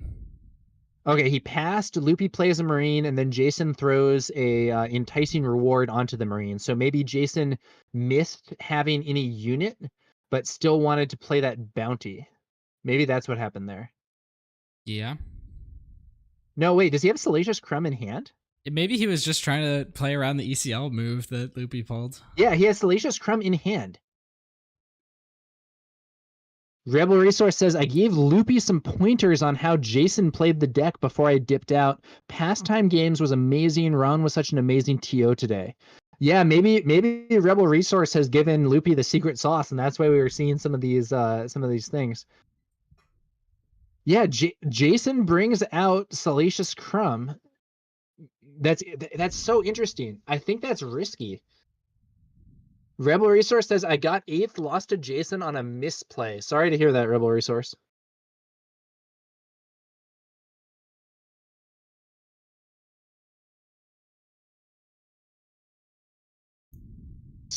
SWU Talk with Yago and Dom says 32-minute game 1. Loopy won with 17 HP remaining on base. Just needs to deal 14 damage this game to get win. I don't know. I really hope that we don't see the finals decided by time. That would be astonishingly unhype. Loopy fires off ECL to take down Salacious Crumb yet again, this time bringing in Cassian Andor. And Jason gets Jason a resupply. resupplies. Loopy swings on in with the Battlefield Marine. There's another 3 damage to Jason's base. Jason didn't have ramp game 1, did he? That's an interesting question. To be honest, I don't remember. Game 1 was so long ago. No, let me think about that. Okay, so game 1 he had the double. No, he played a on the 3 resource turn. He played a 7th Fleet Defender, I think, if I recall correctly. Yeah.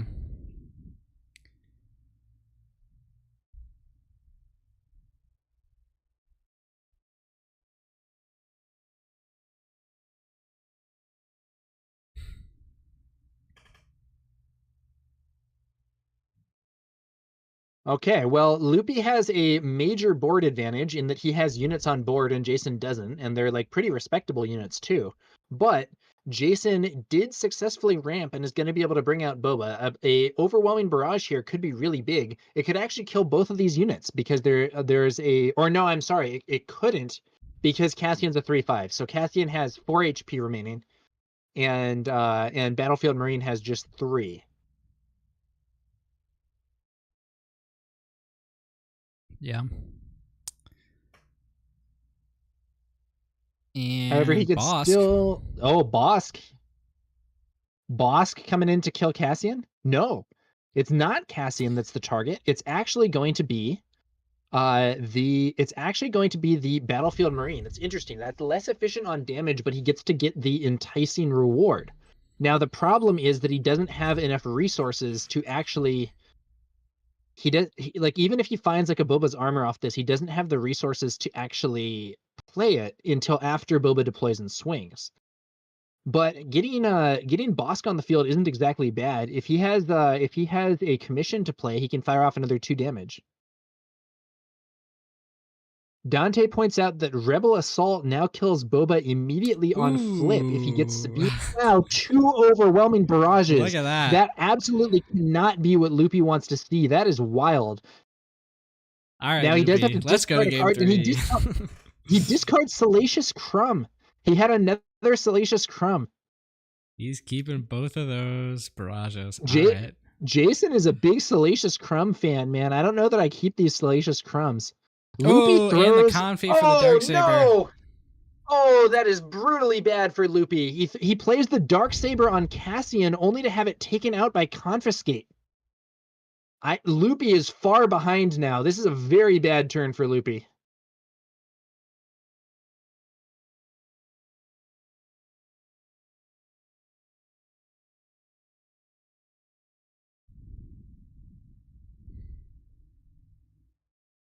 Man, it's interesting. So Darksaber on Cassian there was actually kind of cool in that it would have allowed Cassian to gatekeep Boba. And additionally, if Sabine came out and attacked, Cassian could attack and actually give Sabine an experience counter, but the Confiscate in from the sideboard countered it. Jabba King Tut says, please no Boba Green W. Look, I'm not going to lie, man. I think it's looking like a Boba Green W. Now, what is happening here? What is Loopy doing? Sabine's going to kill the Bosk to prevent the Bosk from taking apart the board, I Sabine guess. kills Bosk. 1 damage to base also.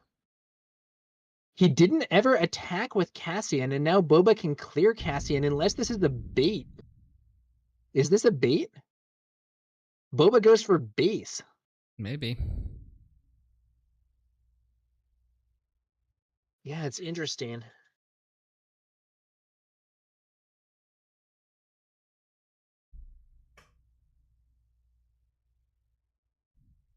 Does Loopy just take initiative here? It seems like that's maybe what he did. He hasn't attacked with Cassian at all. It's really, man, I'm going to be so curious to hear what Loopy's strategy was this game. No, wait, it looks like he is going to attack with Cassian. Into base? Presumably. I guess you could swing for 3 damage on Boba? Yeah, okay. No, it's going to be base. Yeah. So the problem here is that Jason found 2 overwhelming barrages. And that's one of the best cards he could possibly have here. So Loopy, the combination of those barrages and the confiscate on that Darksaber, that has put Loopy in a rough spot. If not for the confiscate, Loopy potentially could have pinned Boba with the Darksaber Cassian, used Sabine to kill Bosk, and even with those overwhelming barrages, there wouldn't have been anything that Jason could have played them on. But confiscate really changed that scenario, and now we're seeing that overwhelming barrage clears the board, and Boba will be able to swing for 6.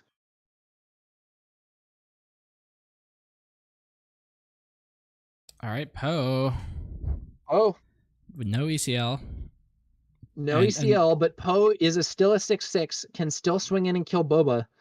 Well, Boba can just swing in and kill him because he's buffed from the barrage. That's true. Boba can just do that. But if Loopy has a Wrecker, then Wrecker can kill Boba with the when played ability. Yeah. What is happening here?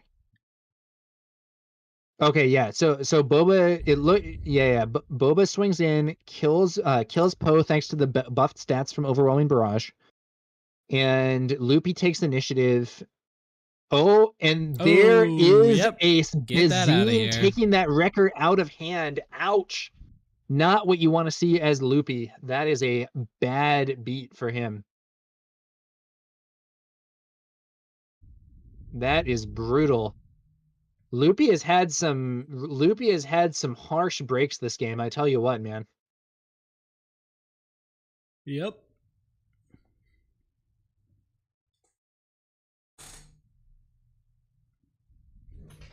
Boba on only 1 HP, but there's another Overwhelming Barrage in hand. Unless Jason is resourced it, which seems very unlikely to me. Now, if he has a Timely Intervention where he does main deck 3, he can ambush in. There it is. Timely Intervention smuggled. What's going to come in here? There are a lot of units that can potentially take out Boba in this scenario. One of my favorites would actually be Sabine Wren, but it's going to be Sundari Peacekeeper. So the advantage of Sabine would be that she could kill Boba with the on-attack ability and then not take any damage and remain on the board. Sundari Peacekeeper hits for 4, but the problem is Bazine can now kill the Peacekeeper.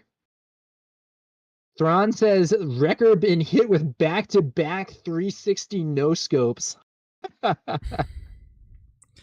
Peacekeeper perfectly lined up to be killed by this Bazine. Yeah, not optimal, but, did get the heal. Uh-oh, Fett's Fire Spray on the field. Not a unit that Loopy wants to see.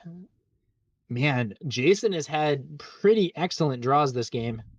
Yeah. And Loopy saying, please don't kill my Peacekeeper. But Jason does not listen to him and does it anyway. Man. All right, Loopy is in major trouble here. How can he get himself out of this scenario? A Bright Hope might be nice, but it wouldn't even work because he plays Bright Hope and it just gets hit by that second Overwhelming Barrage. Tough situation for Loopy.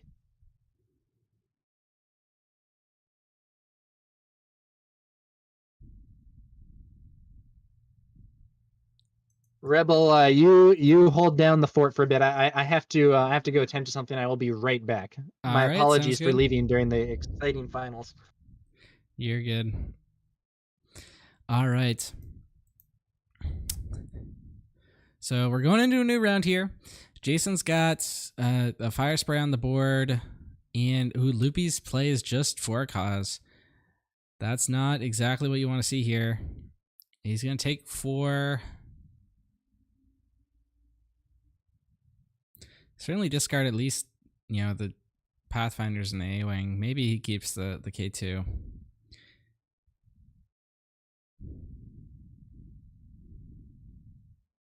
Oh, it looks like he discards the K2 as well. All right, Bazine going to the base. Bringing Loopy up to 10.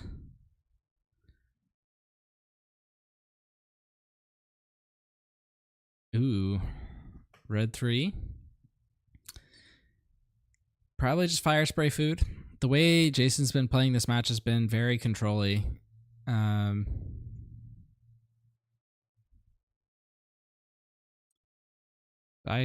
kind of expecting him to kill the red 3.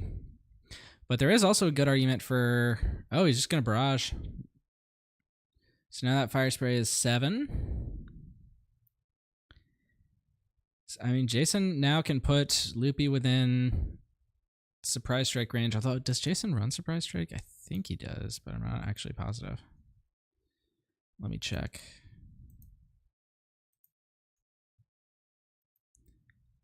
Jason does not actually run surprise strike, so never mind what I said about that. All right, looks like Loopy had played some stuff and got barraged. Is that what I'm seeing here? Yep, he played a 4 cause, ended up milling everything, hit all 4, and then he played a red 3, and the red 3 got barraged. And then Loopy decided to go to base, and looks like Sabine panged. Looks like this one to me is done.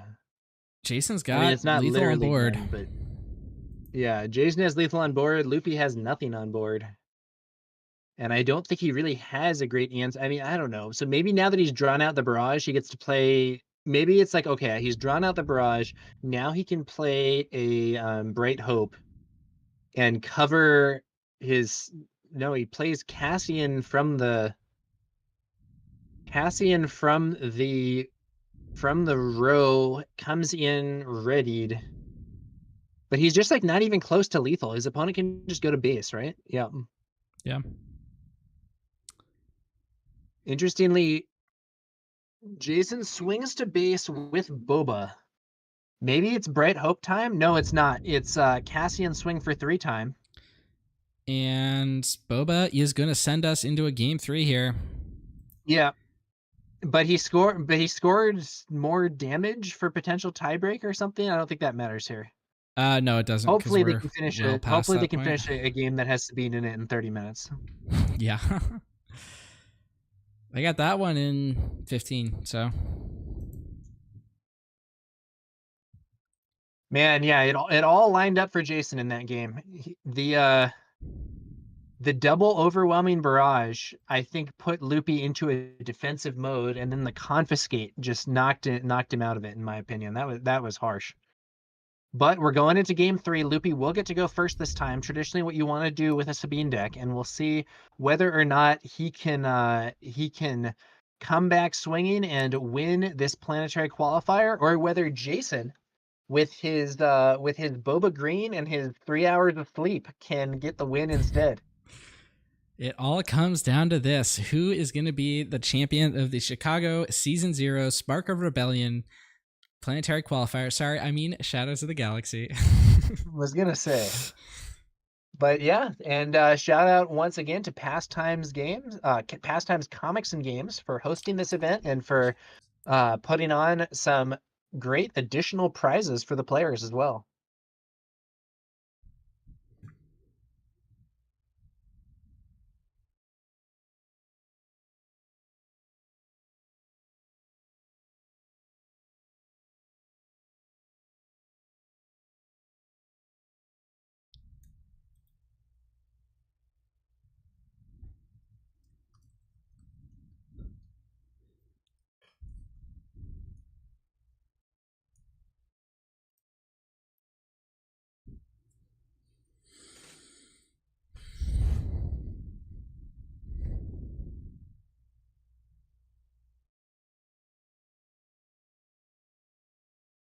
All right.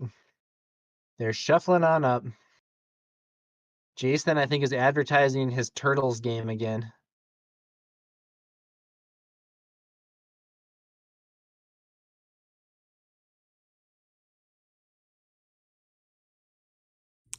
All right. The finals brought to you by. Can't quite read the full title of that, but Sunland Turtles.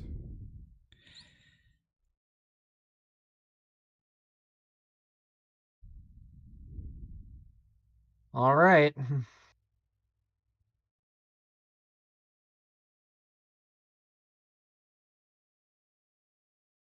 The final match of the finals. Loopy versus Jason. Dante says he can't look at his phone, dude. I don't know if that's even an official rule, but I think it's an unenforced rule if it is a rule. What? What rule? Thrawn says, "Can we please see no crumb T1?" I don't know. What if we see 2 crumbs T1, man? That was crazy in the in game 1. I've never seen that before.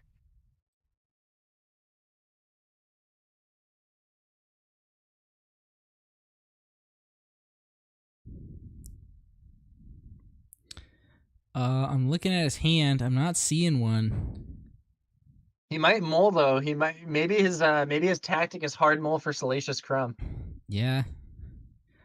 Gold Sally C.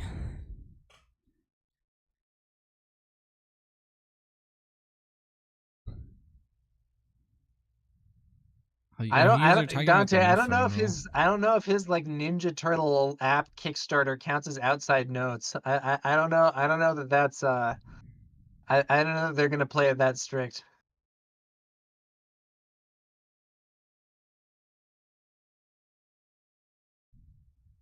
Are And you not people allowed use to? phones as life counters and stuff all the time. If I write down notes beforehand and memorize them, and then go back to my memory, is that looking at notes in the middle of the game? I'm pretty sure that's allowed. In Flesh and Blood, it was weird because you were not allowed. It was like the exact opposite of this game. You could not write notes during a game, but you were allowed to have pre-written notes. So people would write like sideboard guides with like their exact swaps for different heroes and just like have it on a piece of paper and refer to it when sideboarding. But like you couldn't write down information that you got in game. When I played Yu-Gi-Oh, they had very strict no note taking, and I think they still do. And that applies not just to note taking, but to notate like using anything to indicate anything. So like there were cards that you could only use their ability once per turn, and you weren't allowed to like write down that it had used its ability that turn. Or like put a token on it or anything. There were cards that like gained attack for certain abilities, and you couldn't like write down what the card's attack was currently. It was crazy. Poo Poo Fun says he's getting advice from Donatello. That's illegal.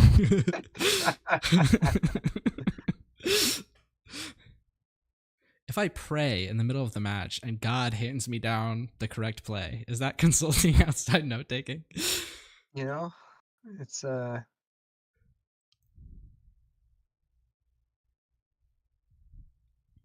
Halem says you can take notes to maintain game state in Yu-Gi-Oh now, apparently. Oh, that's good.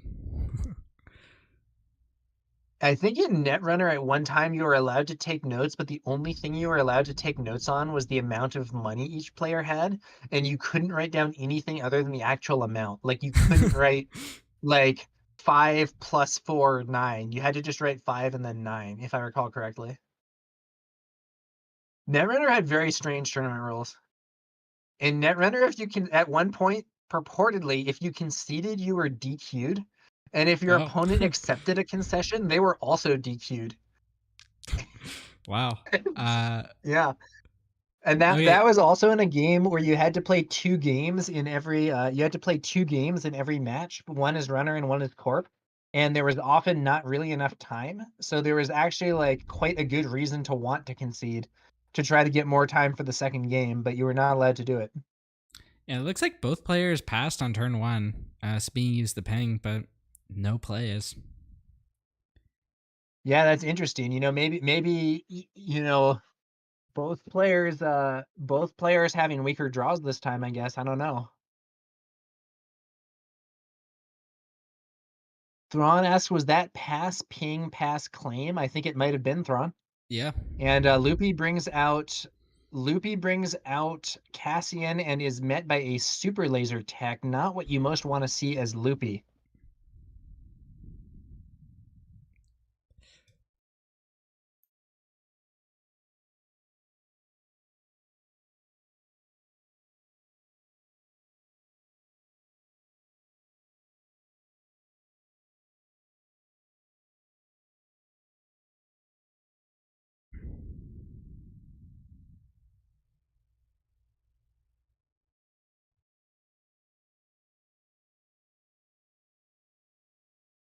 Okay, what comes next here?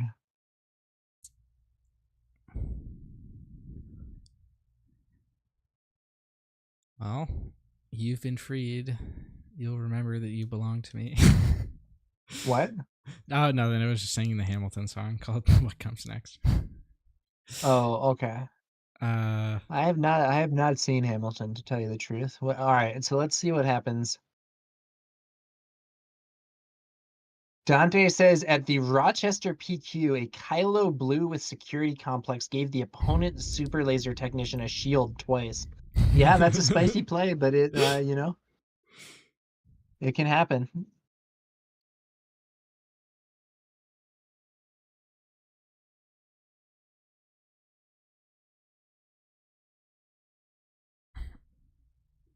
Aaron asks, will finals lists be posted?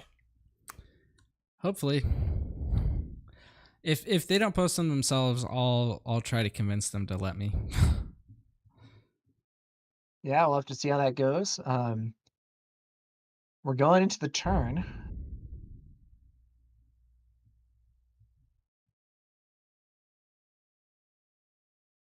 What is going on here?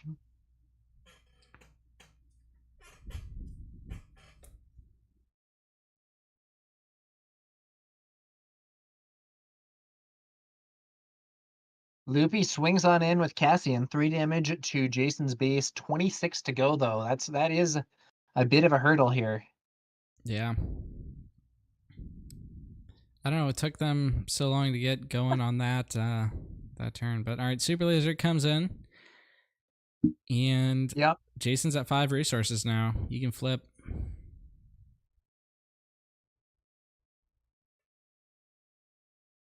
Now everyone's roasting you for not having seen Hamilton. You have to go see it. It's on Disney Plus.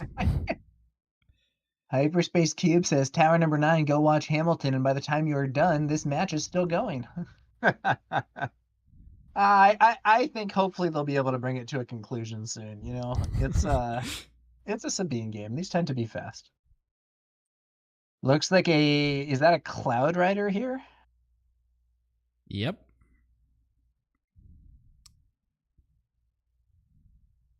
Cloud Rider defeats the wounded Cassian Andor. Sabine Wren now hitting the field.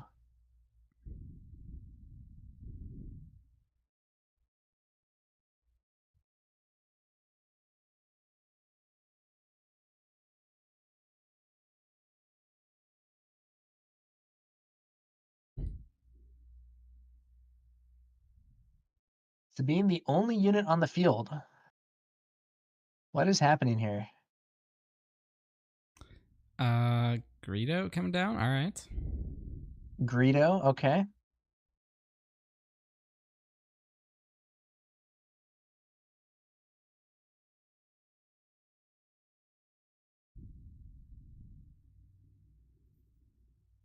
Okay, K2. Not Darksaber. Is K2 ambushing Greedo? Maybe. Yeah, looks like it. Yeah. K2 ambushes Greedo, kills Greedo, 3 damage to the base. And We'll see Greedo's if Greedo hits his top deck. Greedo top deck. Jason Time tapping for the good top of his luck. deck, hoping for a card that can kill. Oh, and he gets it. The lucky top deck from Jason. Taking out K2, but he does suffer 3 damage to his base in doing so. Greedo's not throwing away his shot.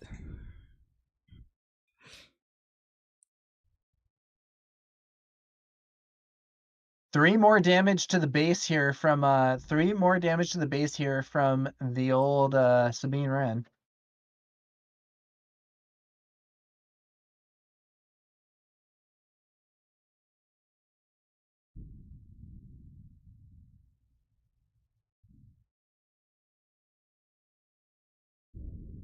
Jason brings out Boba. Loopy doesn't have a lot to do here other than to take the initiative. No medal ceremony for him, and there's Boba's armor, and there's Boba defeating Sabine. And with that, I think Loopy is definitely behind here. Yeah. I mean, 14 damage is a decent amount. He has used ECL. I was going to say if he hadn't used ECL, but no, he If did. he hadn't used ECL, I'd feel very differently about this situation. But having used it, I don't know. I think it's not looking good for Loopy, but it's not over yet either. We could see a big comeback. Kind of hope one happens. We'll have to see.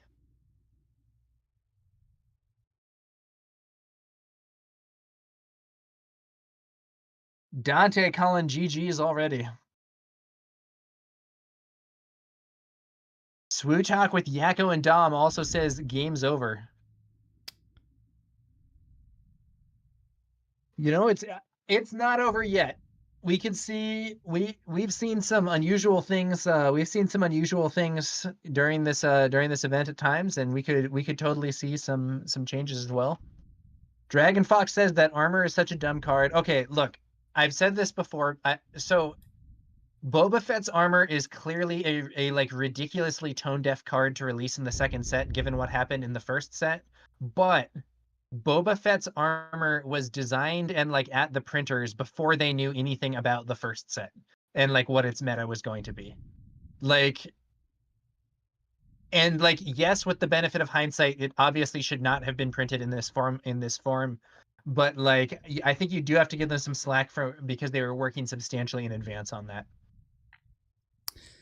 Well, I mean, as the saying goes about dealing with Sabine, stabilizing is easy, winning is harder.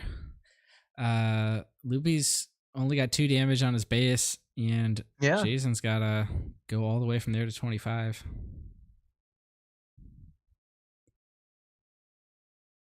Michael says Greedo hitting is pretty rough. Yeah, that Greedo top deck was very fortunate for Jason. I think his odds of hitting it are not particularly good. I mean, it's not like, you know, it's not minuscule, but it's not, I don't know, it's not a super high percentage shot. You know, I think that he has 17 events and upgrades, so it's higher than normal, but even if he's sideboarded all the way up to 20, that still gives him a 40% chance. Loopy firing off for a cause I believe in and hitting for 3. But he's being pressured by Fett's fire spray here. I don't know. I do think Jason's gonna take the win here. I mean, it's certainly looking like it's going that way. Hey, wait. So is this for a cause, and he revealed those 4? Okay, so he's putting Timely Wrecker on top. Maybe. Yeah, that's look like what it was. Takes 5 more damage, up to 8 damage. Takes the initiative. His opponent at 18. Does Timely Wrecker actually kill Boba? No, it doesn't, right? I mean, it would be 3 and then 5. No, it'd be 3 plus 4. It doesn't work. Yeah. 3 plus 5. Yeah, it's off by 1. Oh, Greedo though. It does something to Greedo. Greedo is real. Greedo's looking like a real nice target here.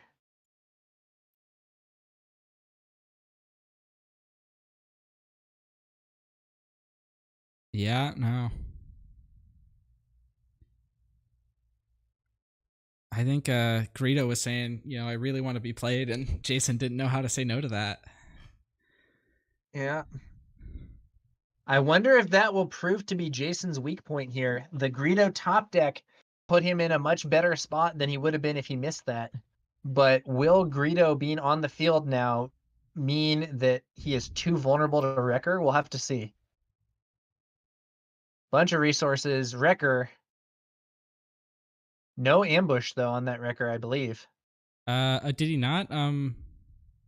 Timely? I think he only has 6 resources. I don't think he can afford it. Oh, yeah, I guess. What is this? I mean, usually Timely and Wrecker are... He plays Wrecker and doesn't use his ability. And then Jason swings to the base with Greedo. All right. So 6 and 5. I think Loopy's Jason? done. Jason can just swing this.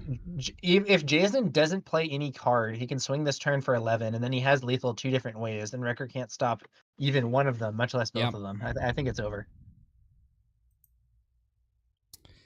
But I guess we should wait for it. Wait for it.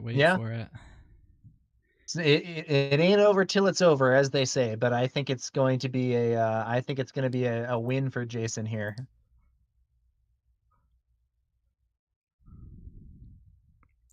All right, Jason. History has its eyes on you.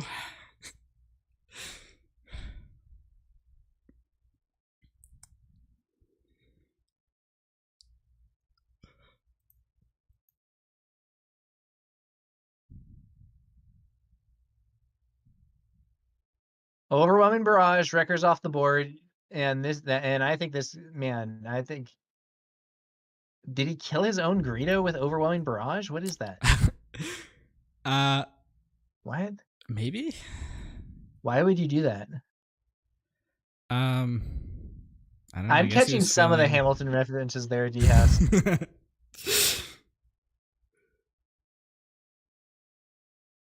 What? Okay, someone says Yellow Boba should have won and Sabine should have won. Why would that be the case?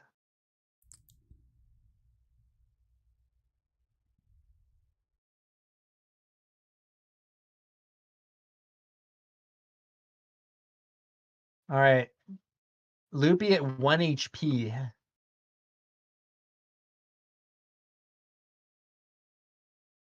I don't know. So as Loopy now, do you activate the Sabine Wren self-destruct sequence here? Yeah, there. Yep. All right. The self-destruct sequence blowing up his own base, and Jason is our winner of the Pastimes Comics and Games PQ.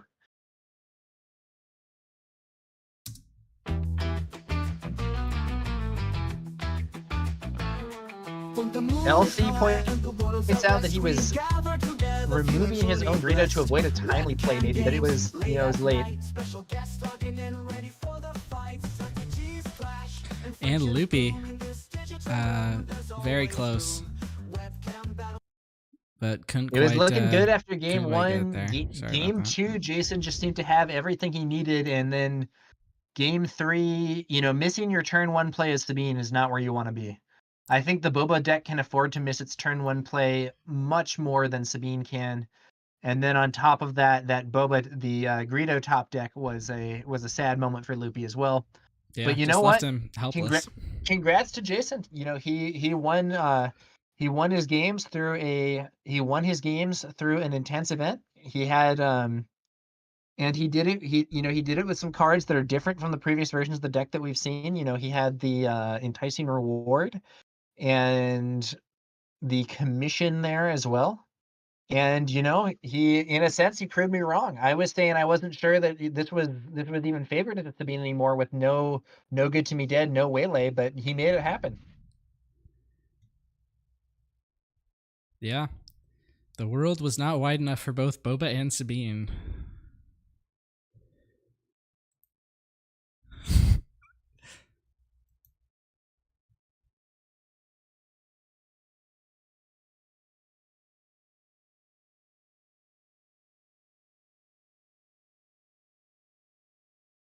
Seth Garland says, unfortunate to see these results. Everyone is tired of Boba wins. Player count will only continue to drop if it's just Boba again in set 3. Okay, so look, I think there's two big factors. So number one is I think we have not yet seen like big meta adaptation to Boba, the new Boba Green 30s. I think that, arguably we should be seeing more people on Kira, more people on Bosk Blue, decks like that have like, a better shot there. The second thing I'll say is that I think it's conceivable that if this season continues and people can't adapt, we'll see some balanced intervention from Fantasy Flight. Yeah. I don't say for sure. I don't have any special knowledge on that matter, but I do think that if Boba dominates this season, I think it would be time for some action to be taken. I do think there's certainly some stuff in set 3 that's going to blow us all away. And maybe Boba will still be strong, but I don't think he's going to last forever. Or at least he's not going to be like the top deck forever. Yeah, we'll have to see what happens. I mean, I think, in my opinion, if this were a digital game, Boba would already be changed. So if this was a digital game where you can just issue patches to your cards, I think at this point we'd see Boba deploying on 6 resources. But doing balance errata is like kind of heavy-handed and costly, and some people really don't like it. I don't know if Fantasy Flight is going to do that. I'm honestly hoping that the community just kind of finds an answer to Boba as we see people adapting, playing more control decks, and see where things go from there. But we'll have to see. Yeah, well, I mean, Boba has no control who lives, who dies, who tells his story. Rebel with the Hamilton references. See, I get some of these. You know, it was a big enough thing that I recognize some of that stuff. Okay, that's good. All right, well they're packing up the playmat, and I guess that's going to be about it for this broadcast. Yeah, no. Thank you for being here, Tower. When they tell the story of tonight, they'll talk about how great we were as commentators. More Hamilton, huh? Okay, Well, you got that one. thanks for having me on. Thanks for having me on, Rebel. It was nice to commentate another PQ, and yeah, it was congrats to Jason. Also, if he really did win this with 3 hours of sleep, I'm impressed. I think that's pretty good. And they have officially unplugged the camera, so we're not getting the feed anymore. So I think I'm gonna cut it here. Thank you all for tuning in, and remember to take the initiative if you're watching on our stream, and if you made it this far, you're a hero. If you're watching